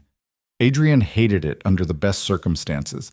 The idea of bringing Nora into that environment, of parading their fake relationship in front of people looking for reasons to judge, made him want to cancel the whole arrangement right now. But he couldn't, because backing out would raise more questions than going through with it. Because Nora had agreed to help him avoid exactly this kind of scrutiny, and now he had to deliver on his end. He texted her, "Need to ask you something. Call when you can." She called within 5 minutes. "What's wrong?" "How do you know something's wrong?" "Because you don't text need to ask you something when everything's fine. What happened?" Adrian explained the call from Patricia, the fundraiser, the fact that their arrangement had apparently become hospital gossip. Nora was quiet through all of it.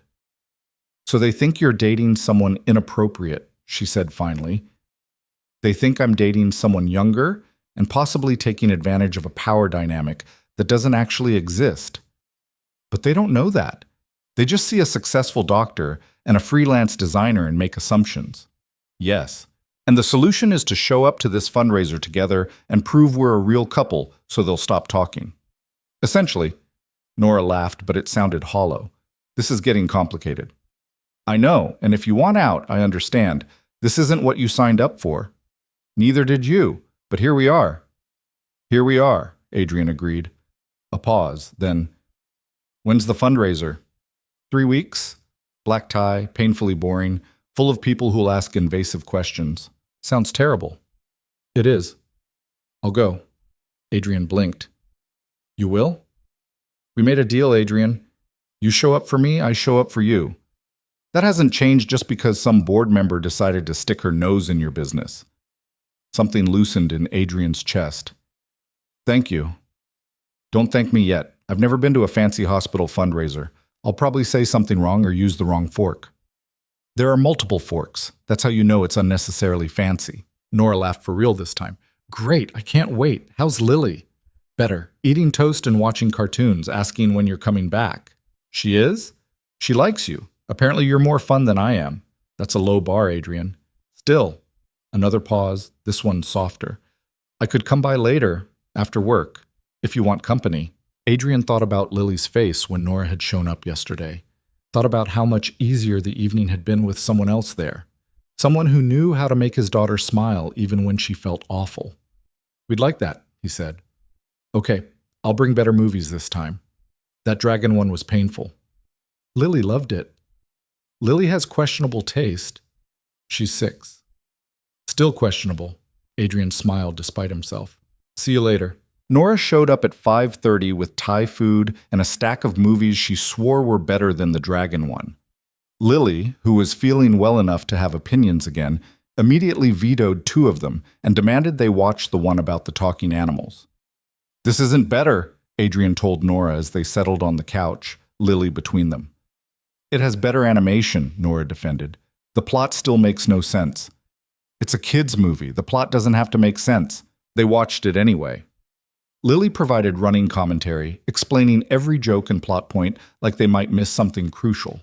Nora listened with apparent genuine interest, asking questions that made Lily light up. Adrian watched them more than he watched the movie.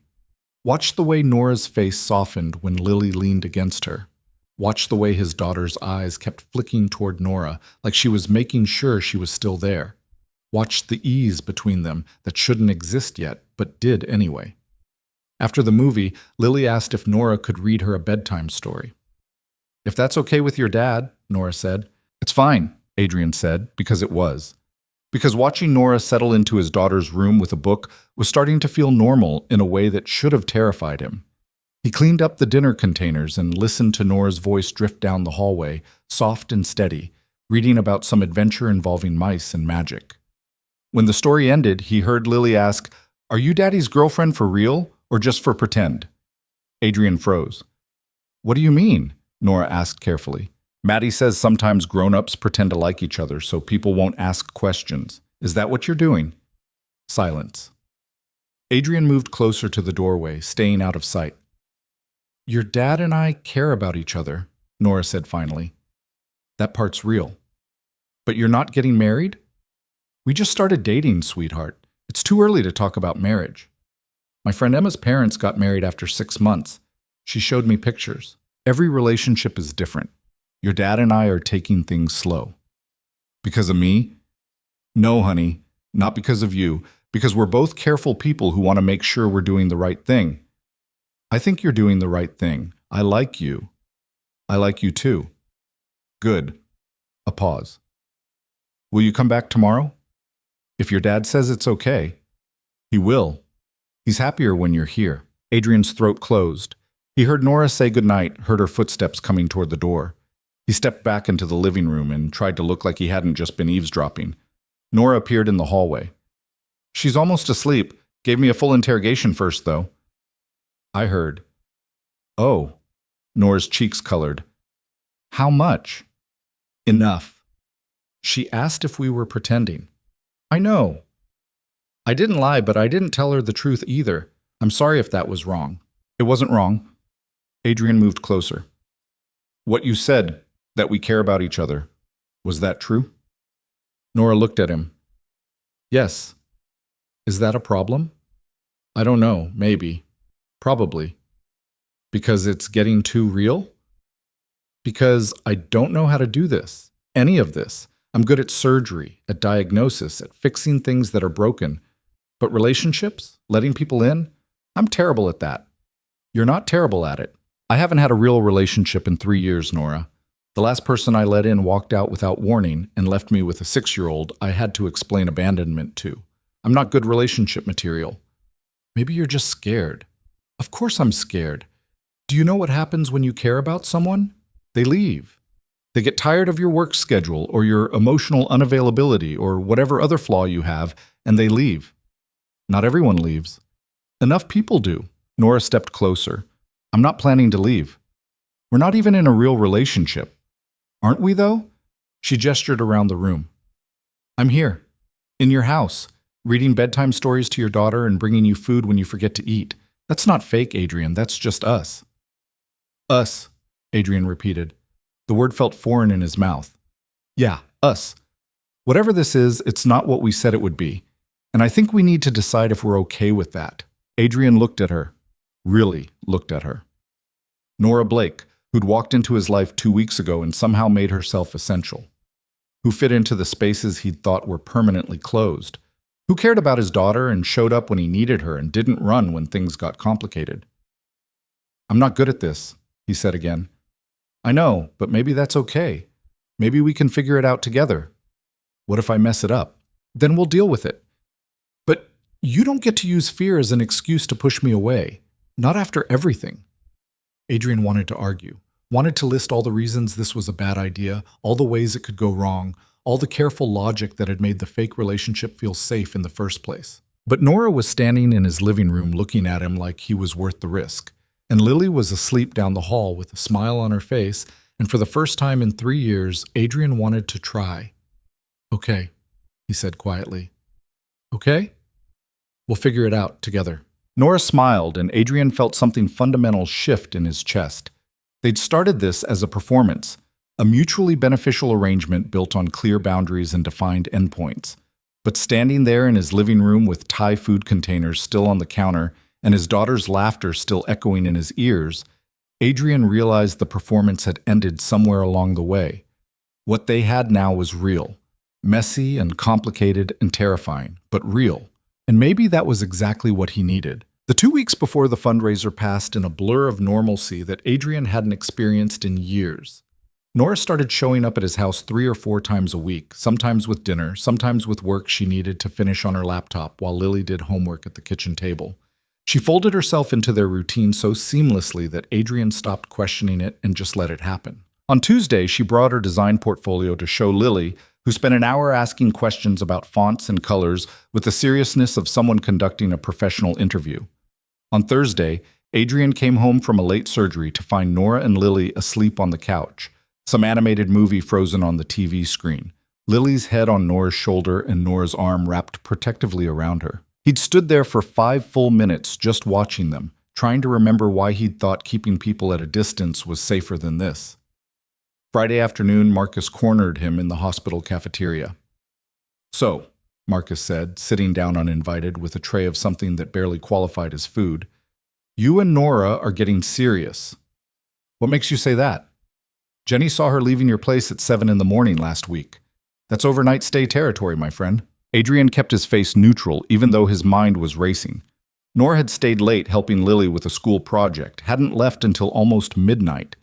The fact that Jenny had seen her the next morning meant she'd come back, which meant she came back to drop off Lily's backpack, Adrian said, which was probably true even if he hadn't known about it.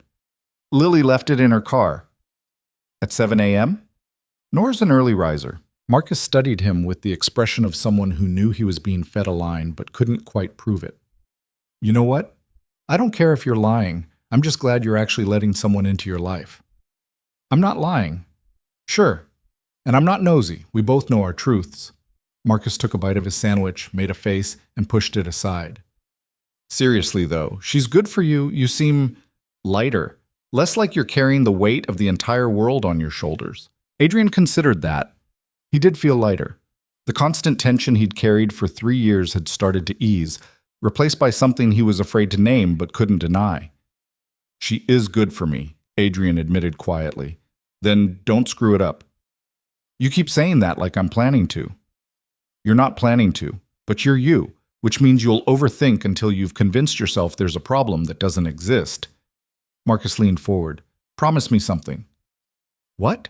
"Promise me that when your brain starts listing all the reasons this won't work, you'll ignore it and just be happy for once."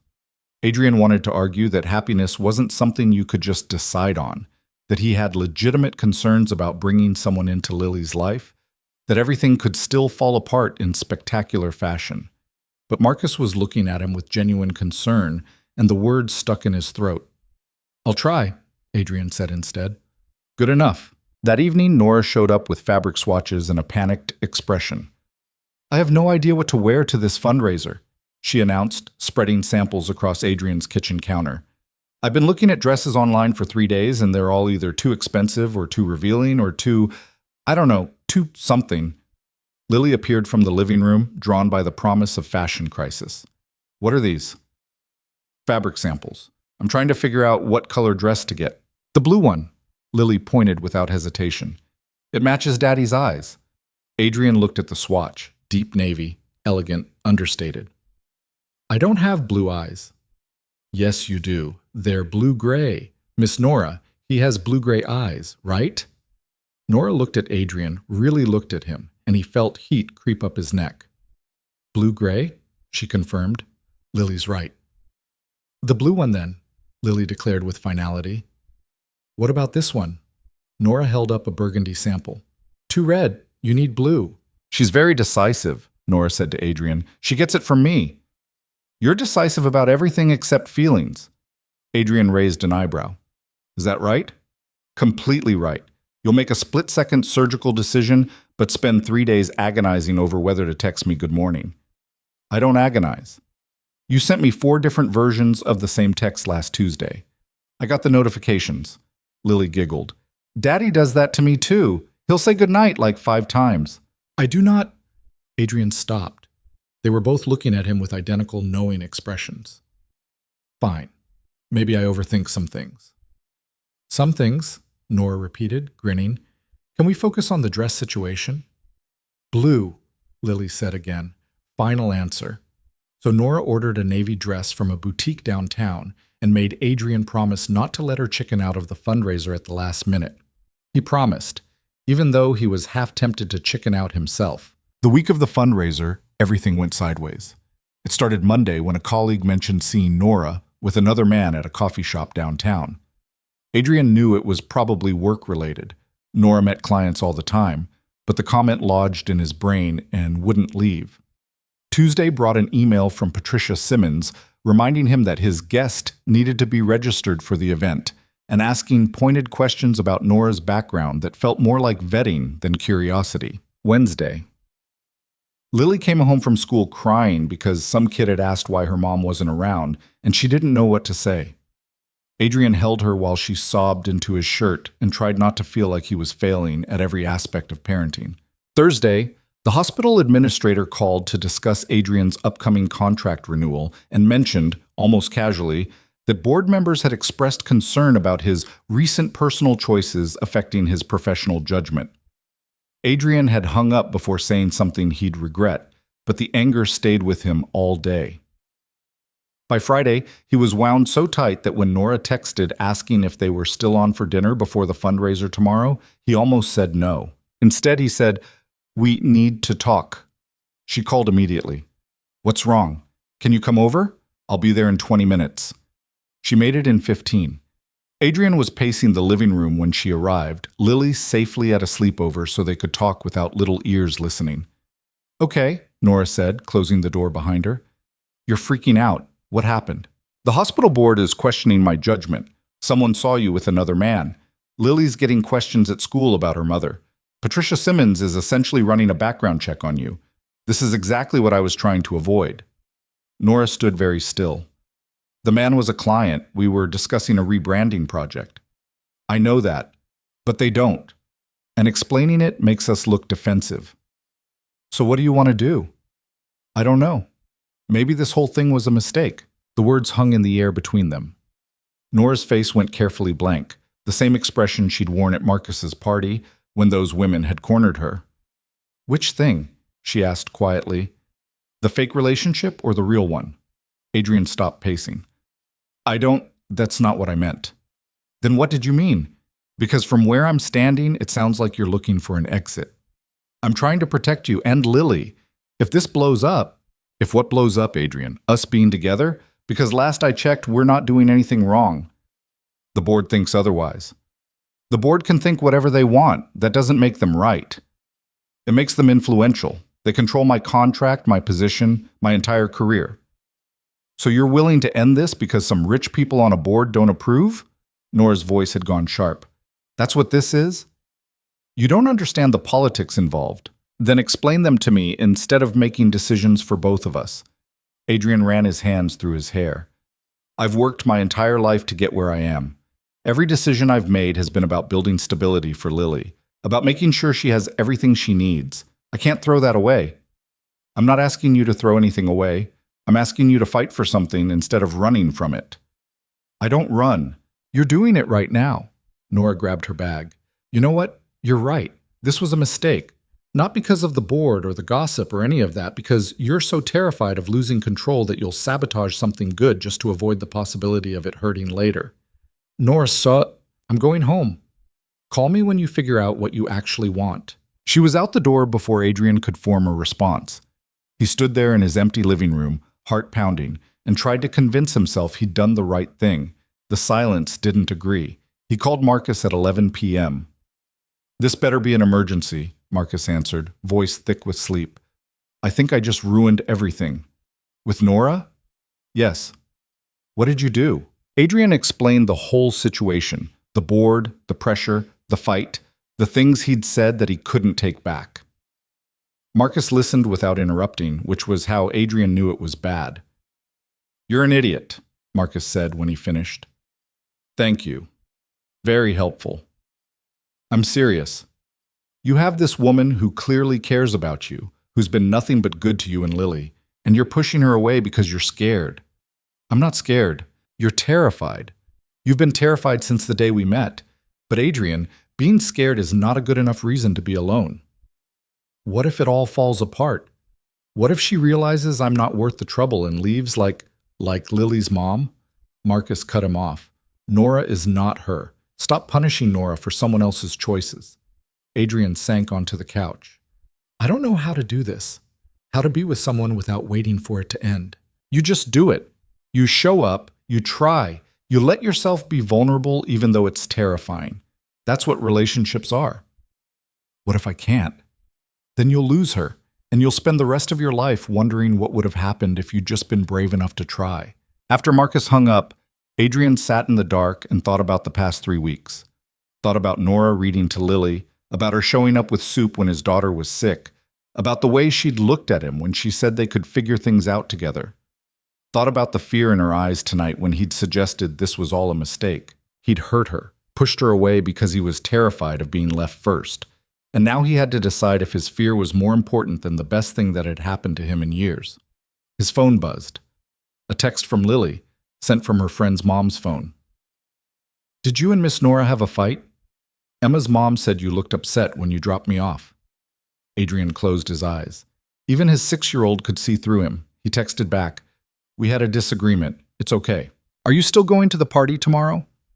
I don't know. You should go. And you should say sorry to Miss Nora. That's what Emma's mom makes Emma do when she's mean to people. Out of the mouths of children. Adrian sent back a heart emoji, then pulled up Nora's number. His thumb hovered over the call button for a full minute before he chickened out and texted instead. I'm sorry. For tonight. For all of it. Can we talk? 3 dots appeared. Disappeared. Appeared again. Finally, not tonight. I need time to think. Okay. I understand. Do you? Because I'm not sure you understand anything that's happening here. Adrian stared at the message, trying to formulate a response that wouldn't make things worse. Before he could, another text came through. I'll go to the fundraiser tomorrow. We made a commitment, and I keep my commitments. But after that, we need to have a real conversation about what this is and whether you're actually capable of being in it. Fair enough. Good night, Adrian. He wanted to call her, to explain better, to take back every stupid thing he'd said. But Nora had asked for time, and he owed her that much. Good night. Sleep didn't come.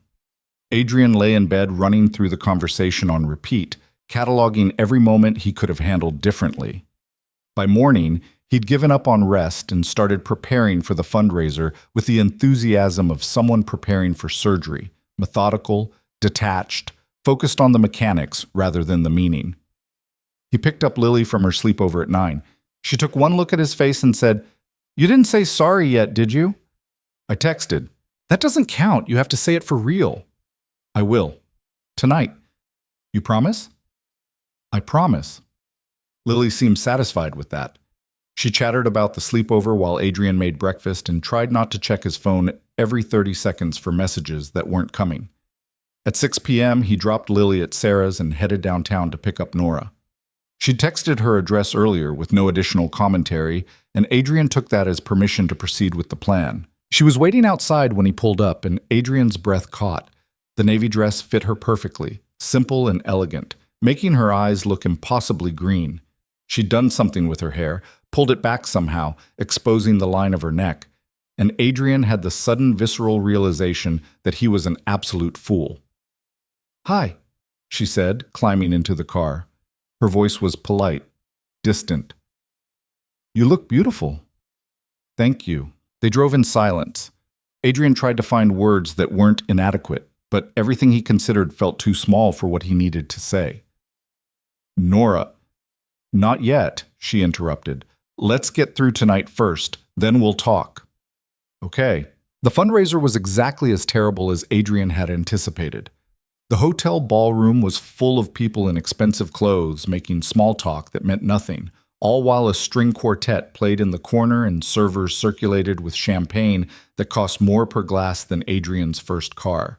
Patricia Simmons spotted them immediately. "Dr. Hayes, and you must be Nora." She looked Nora up and down with the assessing gaze of someone pricing livestock. "How lovely to finally meet you." "Thank you for having me," Nora said with a smile that didn't reach her eyes. "Of course. We always enjoy meeting the people in our doctors' lives. Tell me, how did you two meet?" And so it began. The interrogation disguised as polite conversation, the pointed questions about Nora's work and background and intentions, all delivered with a smile that made it impossible to call out without looking paranoid. Nora handled it flawlessly. She answered questions with just enough detail to satisfy without oversharing, deflected the invasive ones with graceful redirection, and managed to make Patricia laugh twice. Adrian watched her work the room and felt something painful expand in his chest. She was perfect. Not actually perfect. He could see the tension in her shoulders, the way her smile went tight around the edges when someone asked a particularly intrusive question. But perfect for him. For this. For the life he hadn't known he wanted until she'd walked into it. 2 hours in, they escaped to the balcony for air. The night was cold, and Adrian shrugged out of his jacket without thinking, draping it over Nora's shoulders. "You're always doing that," she said quietly. "What?" "Giving me your jacket, taking care of me without being asked. Force of habit. It's more than that." Adrian leaned against the railing. Inside, he could see people mingling, networking, playing the social games he'd never quite mastered. Out here, it was just him and Nora and the words he'd been trying to find since last night. "I'm sorry," he said, "for what I said, for pushing you away when things got hard." "Why did you?" "Because I'm scared. Because every time I let myself care about someone, they leave. And I know that's not fair to you, that you're not responsible for other people's choices, but the fear doesn't care about logic." Nora turned to face him. "I'm scared too, you know. This whole thing terrifies me." "It does? Of course it does. I'm dating a surgeon with a daughter and a demanding career in a hospital board that apparently thinks I'm some kind of gold digger. There are 1,000 ways this could go wrong. Then why are you still here?" "Because the ways it could go right are worth the risk." She moved closer. "But I need to know you think so too. I need to know you're actually in this, not just playing along until your fear convinces you to run." Adrian looked at her. Really looked at her. Nora Blake, who'd started as a convenient fiction and become the most real thing in his life. Who cared about his daughter and showed up when he needed her and called him out when he was being an idiot. "I'm in this," he said. "I'm terrified and I'll probably mess it up a dozen more times, but I'm in this." "Promise?" "Promise." Nora smiled, and Adrian felt the weight he'd been carrying since last night finally lift. "Good," she said. "Because Lily will kill me if I break up with you. She's already planning what dress to wear to our wedding." "Our wedding?" She showed me pictures. Apparently she wants to be the flower girl and the ring bearer. That's not how it works. Try telling her that. Adrian laughed, and it felt good, felt right. He pulled Nora closer, tucking her under his arm the way he'd done a dozen times before, but somehow different now. More certain, more real. "We should go back in," Nora said after a while, "before people start wondering where we went. Let them wonder." "Adrian Hayes, skipping social obligations? Who are you?" "Someone who's learning that some things are more important than what people think." They went back inside anyway, because Adrian did still have professional obligations to maintain. But the rest of the evening passed differently.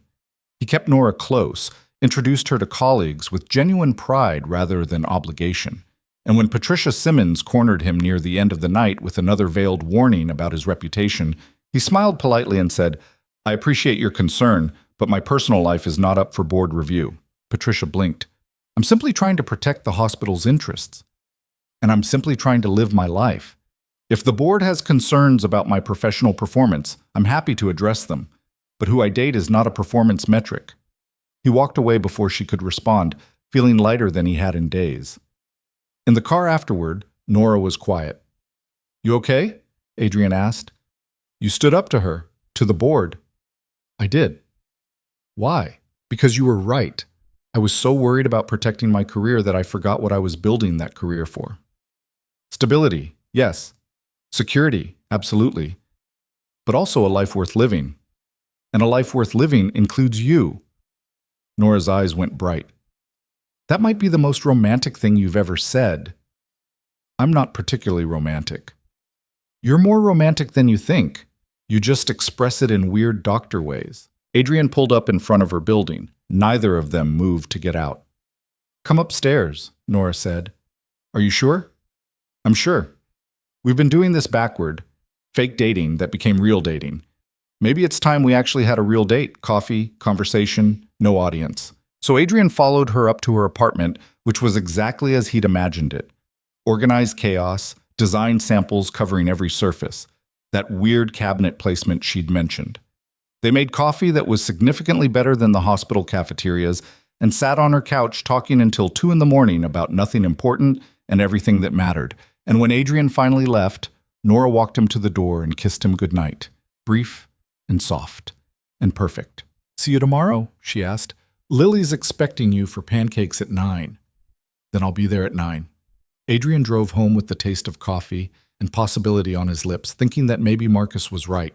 Maybe being scared wasn't a good enough reason to be alone. Maybe some risks were worth taking, even when the outcome was uncertain. Maybe especially when the outcome was uncertain. His phone buzzed as he pulled into his driveway.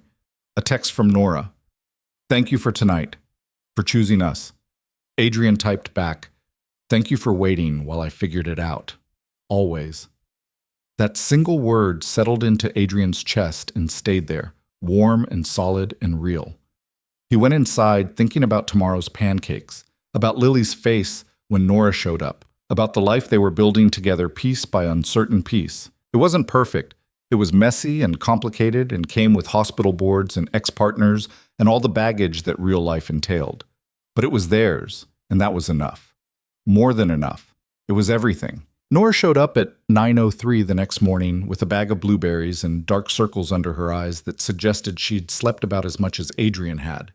Lily threw herself at Nora the moment she walked through the door, wrapping her arms around Nora's waist with the fierce enthusiasm of someone who'd been separated from a favorite person for far too long. You came, Lily said. I promised, didn't I? Nora looked at Adrian over Lily's head, and something passed between them that felt like coming home. They made pancakes together, or rather, Lily and Nora made pancakes while Adrian tried to help and mostly got in the way. The kitchen filled with laughter and the smell of blueberries burning slightly because Lily insisted on flipping them herself, and her timing was enthusiastic rather than accurate. These are the best pancakes ever, Lily declared through a mouthful of what was objectively a mediocre pancake. They're burned, Adrian pointed out. Daddy, you're not supposed to say that. Miss Nora worked hard. I helped burn them too, Nora said, grinning. It was a team effort. After breakfast, Lily dragged them both to the living room to show Nora her latest school project, a poster about ocean animals that featured 17 different species of fish and a shark she'd drawn with disturbingly accurate teeth. This is incredible, Nora said, studying it with genuine interest. Did you know great whites can detect a single drop of blood in an Olympic-sized swimming pool? Really? Lily's eyes went wide. Really, they have special sensors in their noses called ampullae of Lorenzini. Adrian watched Nora explain the science in terms his 6-year-old could understand and felt something settle in his chest. This was what he'd been afraid of, letting someone close enough to hurt Lily if they left. But watching them together, seeing the way his daughter lit up around Nora, he realized the real fear was cheating Lily out of this connection because he was too scared to take the risk. His phone rang. The hospital. He answered, listened to the charge nurse explain they had a trauma case coming in that needed his expertise, and felt the familiar weight of obligation settle back onto his shoulders. I have to go, he said, hanging up. Multi-car accident. They need me in the OR. Lily's face fell. But you said we could go to the park today. I know, sweetheart. I'm sorry. Work comes first sometimes. Work always comes first, Lily muttered, and Adrian felt the words like a punch. I'll take her, Nora offered. You don't have to. I want to. If that's okay with you, Lily? Lily looked between them, then nodded. Can we get ice cream after? If your dad says it's okay. They both looked at Adrian. He should say no, should point out that Nora wasn't obligated to spend her Sunday babysitting, should maintain some boundary between his responsibilities and hers. But Lily was looking at him with hope, and Nora was looking at him with patience, and the words that came out were, "Ice cream's fine. Text me when you're on your way home." He kissed Lily's forehead, squeezed Nora's hand, and left before he could second-guess the decision. The surgery took 4 hours. By the time Adrian scrubbed out, his shoulders were screaming and his head was pounding. He checked his phone. 3 pictures from Nora. Lily on the swings, Lily feeding ducks at the pond, Lily with ice cream smeared across her face, and the biggest smile Adrian had seen in months. The last text read, "She's wonderful. You're raising a really good kid." Adrian stared at that message for a long time. 3 years of single parenting, of juggling surgery schedules and school pickups and bedtime stories, of wondering if he was screwing everything up beyond repair. And here was someone who barely knew them saying the thing he needed to hear most. He texted back, "Thank you for everything. Anytime." When Adrian got home that evening, he found Nora and Lily in the kitchen making what appeared to be cookies, though the flour to actual cookie ratio was concerning. "We're baking," Lily announced unnecessarily. "I can see that. How's it going?" "We may have used salt instead of sugar in the first batch," Nora admitted, "but we figured it out." "The second batch is much better," Lily assured him. "Want to try one?" Adrian took the offered cookie. It was lumpy and unevenly cooked and tasted exactly like something made by a 6-year-old and her inexperienced assistant. "Delicious," he said. "You're lying," Lily said. "It's okay. We know they're weird, but we made them, so they're special anyway." Nora met Adrian's eyes and he saw his daughter's wisdom reflected there. Things didn't have to be perfect to be special. They just had to be made with care. After Lily went to bed that night, Adrian and Nora sat on the back porch with the terrible cookies and 2 glasses of wine that were significantly better. "She asked me today if I was going to be her mom," Nora said quietly. Adrian's hand tightened on his glass. "What did you say?" "I said I wasn't trying to replace anyone, but I hoped we could be friends. That seemed to satisfy her." Nora paused. "It scared me, though, that question, because I don't know what I am to her, to either of you." "You're important," Adrian said.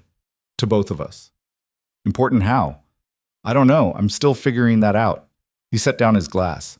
3 weeks ago, you were a convenient fiction. Now you're the person my daughter asks for when she's sad. You're the person I want to call when something good happens. You're the person who makes burned pancakes feel like the highlight of my day. That's a lot of pressure. I know, and if it's too much, it's not too much, it's just new and scary. And I keep waiting for you to realize you don't actually need me. And this whole thing was just... It wasn't just anything, Adrian interrupted. It started as pretend. I'll give you that. But this? He gestured between them. This is the most real thing in my life. Nora was quiet for a long moment. I need to tell you something. Adrian's stomach dropped. Okay. I got a job offer, a design firm in Portland, full-time position, good salary, benefits, everything I've been working toward. Portland's far. 3 hours by plane. It's far. Are you going to take it? I don't know. I told them I needed time to think. Nora looked at him. Because 3 weeks ago, this would have been an easy yes. Great opportunity, fresh start, exactly what I needed. But now there's you and Lily, and I don't know how to choose between the career I've wanted and the life I'm building here. Adrian felt panic start to climb his throat. This was it. The moment he'd been terrified of since the beginning. The moment when caring about someone gave them the power to leave. But then he looked at Nora's face, at the conflict written there, and realized she wasn't asking for permission to leave. She was asking him to give her a reason to stay. Don't make this decision for me, Adrian said carefully. Don't stay because you think that's what I need or what Lily needs. Stay because it's what you want. What if I don't know what I want? Then we'll figure it out together. If you need to go to Portland to see if it's right, go. If you need time to think, take it. But don't disappear because you're scared of making the wrong choice. Is that what you think I'm doing? I think we're both scared of the same thing, that we'll choose wrong and regret it forever. Nora laughed, but it sounded hollow. We're a mess, aren't we? Completely. But maybe that's okay. They sat in silence for a while, the night air cold and the stars barely visible through the city light pollution. Adrian thought about what it would be like if Nora left. The empty space at the breakfast table, Lily's disappointment when there was no one to show her latest drawings to, the return to the life he'd had before, functional, stable, and profoundly lonely. "I don't want you to go," he said finally. "But I also don't want you to stay if it means resenting what you gave up. So take the time you need. Think about what you actually want. And whatever you decide, I'll support it.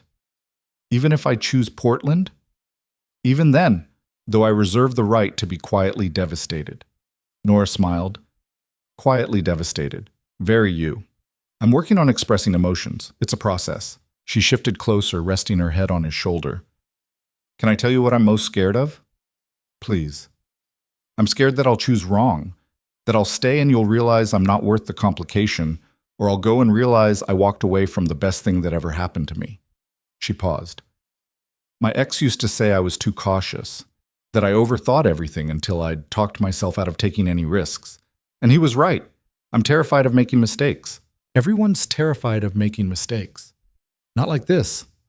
I once spent 3 months deciding whether to take a freelance contract because I couldn't decide if it was the right move. 3 months, Adrian, for a 2-week project. "What did you end up doing?" "Took it. It was fine. Not life-changing, not terrible, just fine. And I realized I'd wasted all that time worrying when I could have just made the decision and dealt with the consequences." Adrian thought about that, about all the years he'd spent avoiding relationships because he was afraid of getting hurt again, about how he had almost pushed Nora away because committing to her felt like losing control. "I've spent 3 years protecting myself," he said, "building walls, keeping people at a distance, convincing myself that being alone was safer than risking connection. And you know what? It was safer. It was also miserable.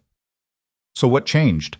You showed up, and for the first time in years, safety stopped being enough." Nora lifted her head to look at him.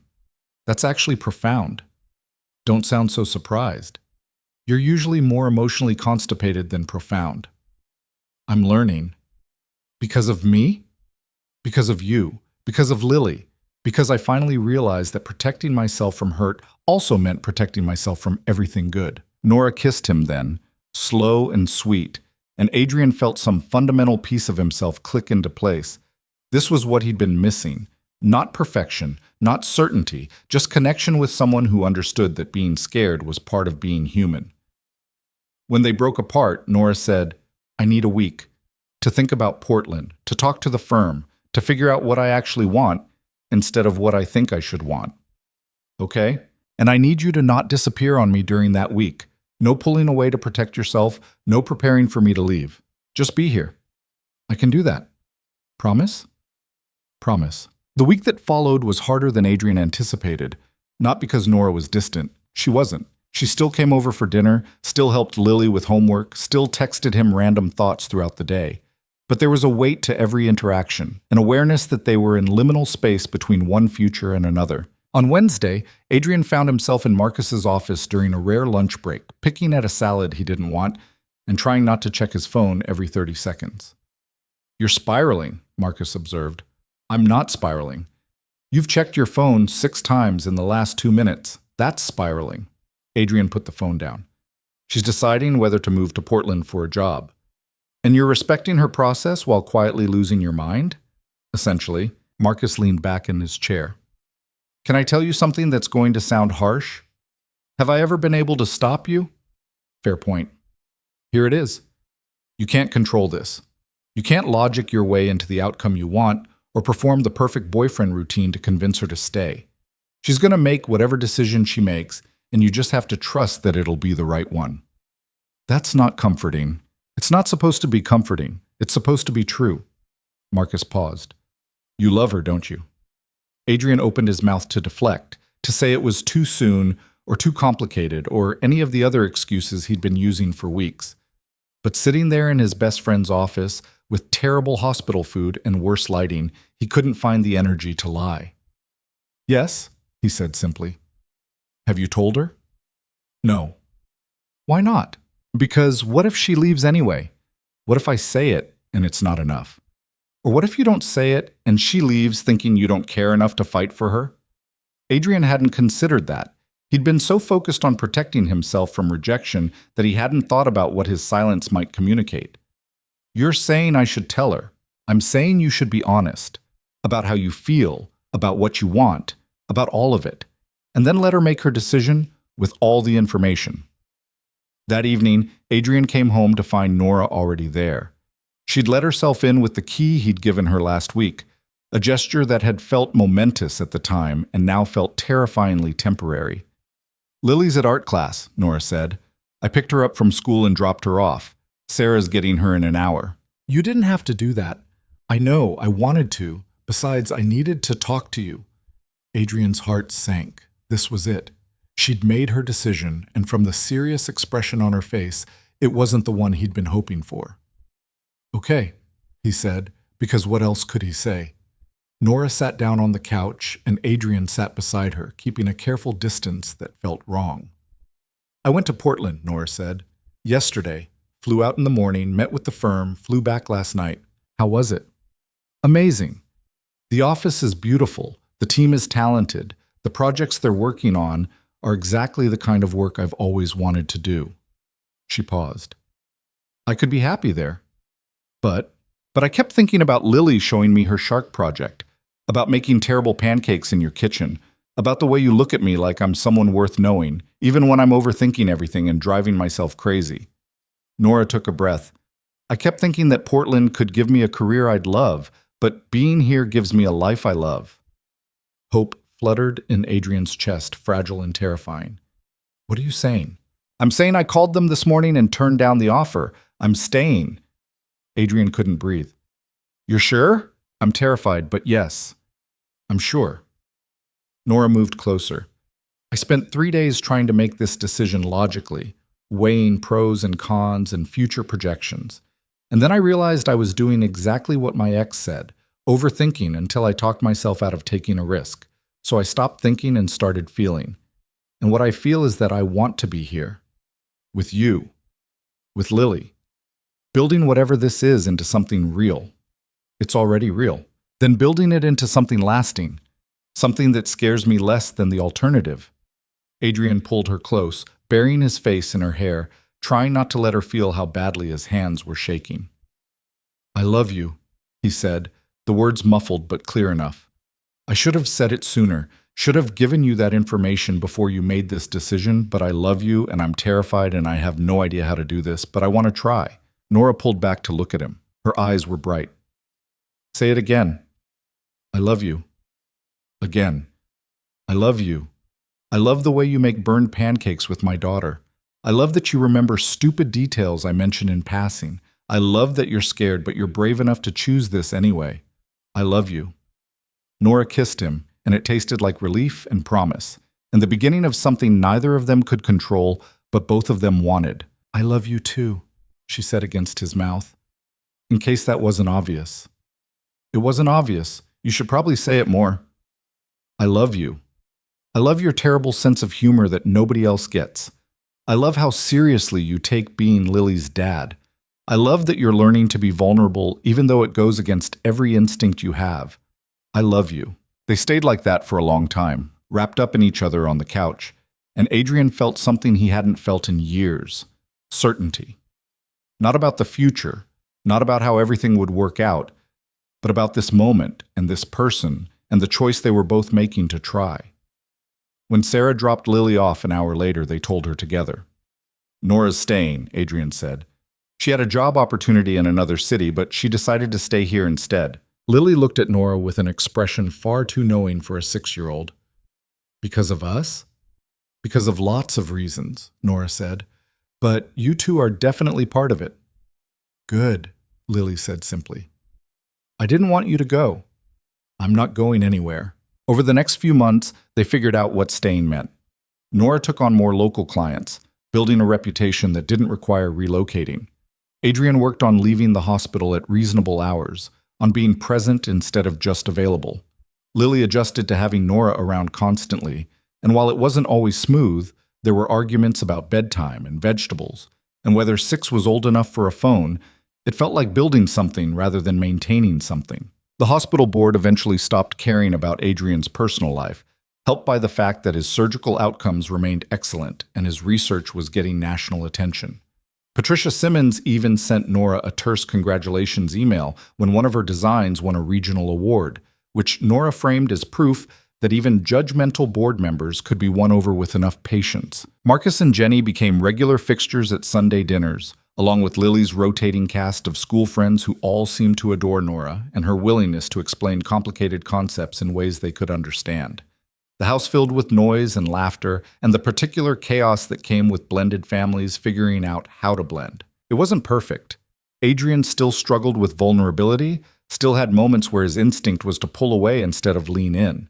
Nora still overthought decisions until Adrian gently reminded her that not everything required a pro-con list. Lily still asked occasionally about her biological mother, and those conversations hurt every single time. But they learned. Slowly, imperfectly, they learned. A year after Nora turned down Portland, Adrian took her and Lily to the bookstore where they'd supposedly met. It was a Saturday afternoon, crowded with weekend browsers, and they wandered through the aisles the way they'd claimed to in their fictional first date. "This is where it all started," Nora said, running her hand along the art section shelves. "Our imaginary beginning." "Technically, it started at Marcus's party," Adrian said. "That's where the lies started. This is where the story started." Lily was across the store in the children's section, thoroughly engrossed in a book about volcanoes. Adrian pulled a small box from his pocket. "I've been carrying this around for 2 weeks," he said, "trying to find the right moment. And then I realized there's no such thing as a perfect moment, just moments we decide to make important." Nora looked at the box, then at Adrian, then back at the box. "Is that? It's a ring. Because I want to marry you, not because it's logical or practical or what people expect, but because I love you and I want to build a life with you that's messy and real and occasionally involves burned pancakes. You're proposing in a bookstore. Seemed appropriate. Given our history, our fake history. Our real history started here too, with you saying it felt real even when we were pretending." Adrian opened the box. The ring was simple, elegant, exactly what he'd imagined Nora would want. "So yes, I'm proposing in a bookstore.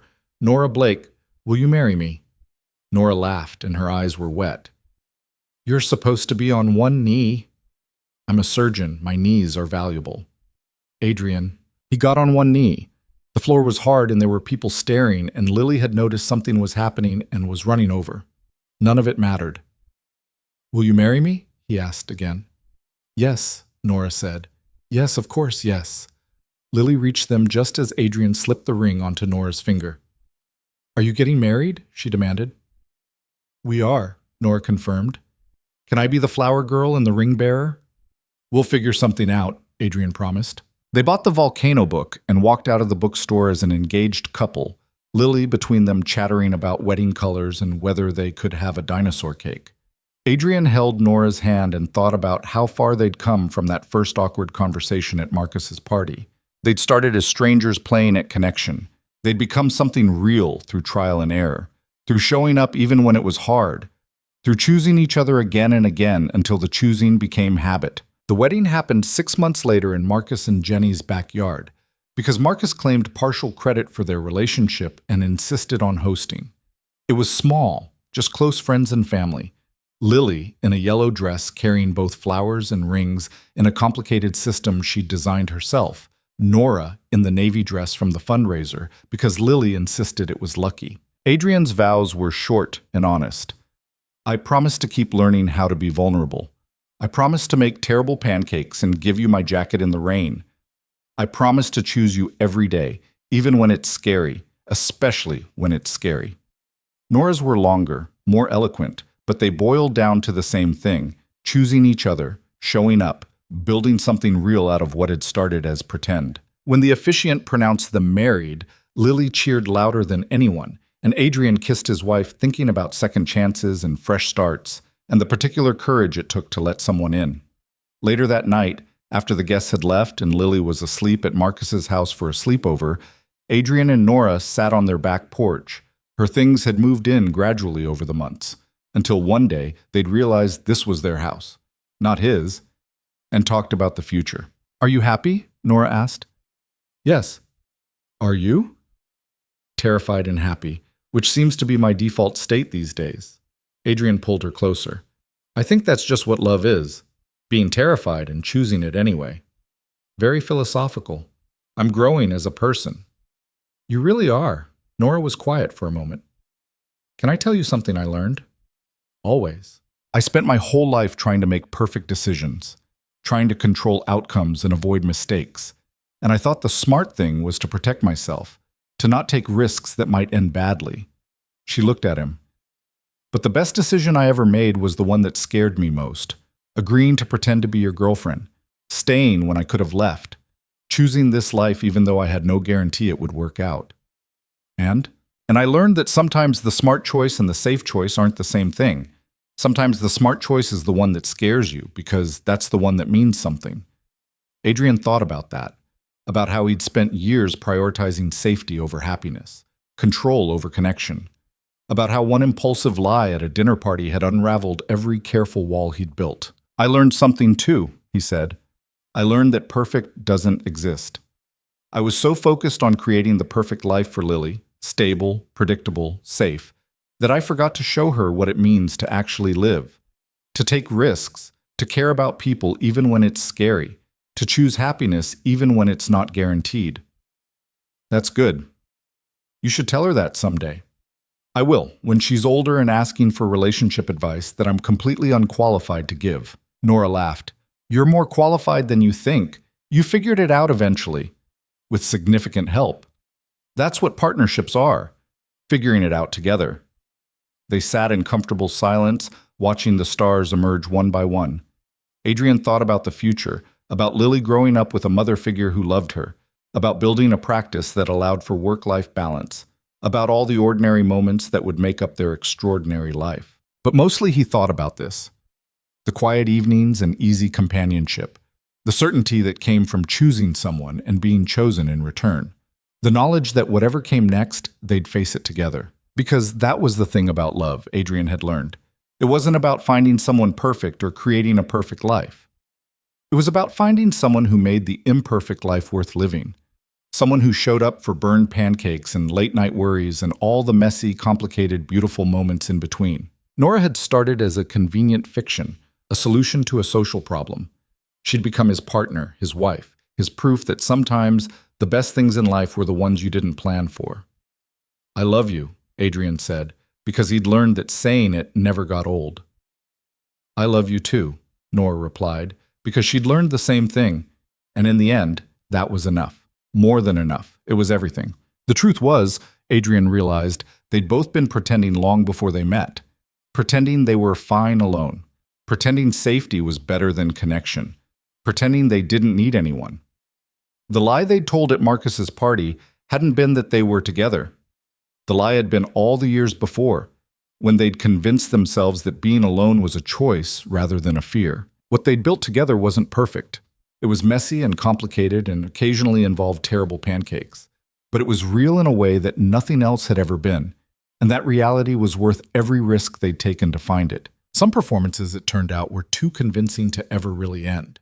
Not because they stayed fake, but because somewhere along the way the act became the truth. And the truth was this: love wasn't about certainty or control or perfect timing. It was about showing up scared and choosing connection anyway. It was about taking risks on people who might hurt you, because the alternative was a life so safe it wasn't worth living. Adrian had built his entire life around avoiding that kind of vulnerability. And then Nora had walked in and made him want it anyway. Made him brave enough to try. Made him believe that some lies were worth telling if they led to truth. And the truth they'd found together, imperfect, terrifying, absolutely real, was worth every careful wall he'd torn down to reach it.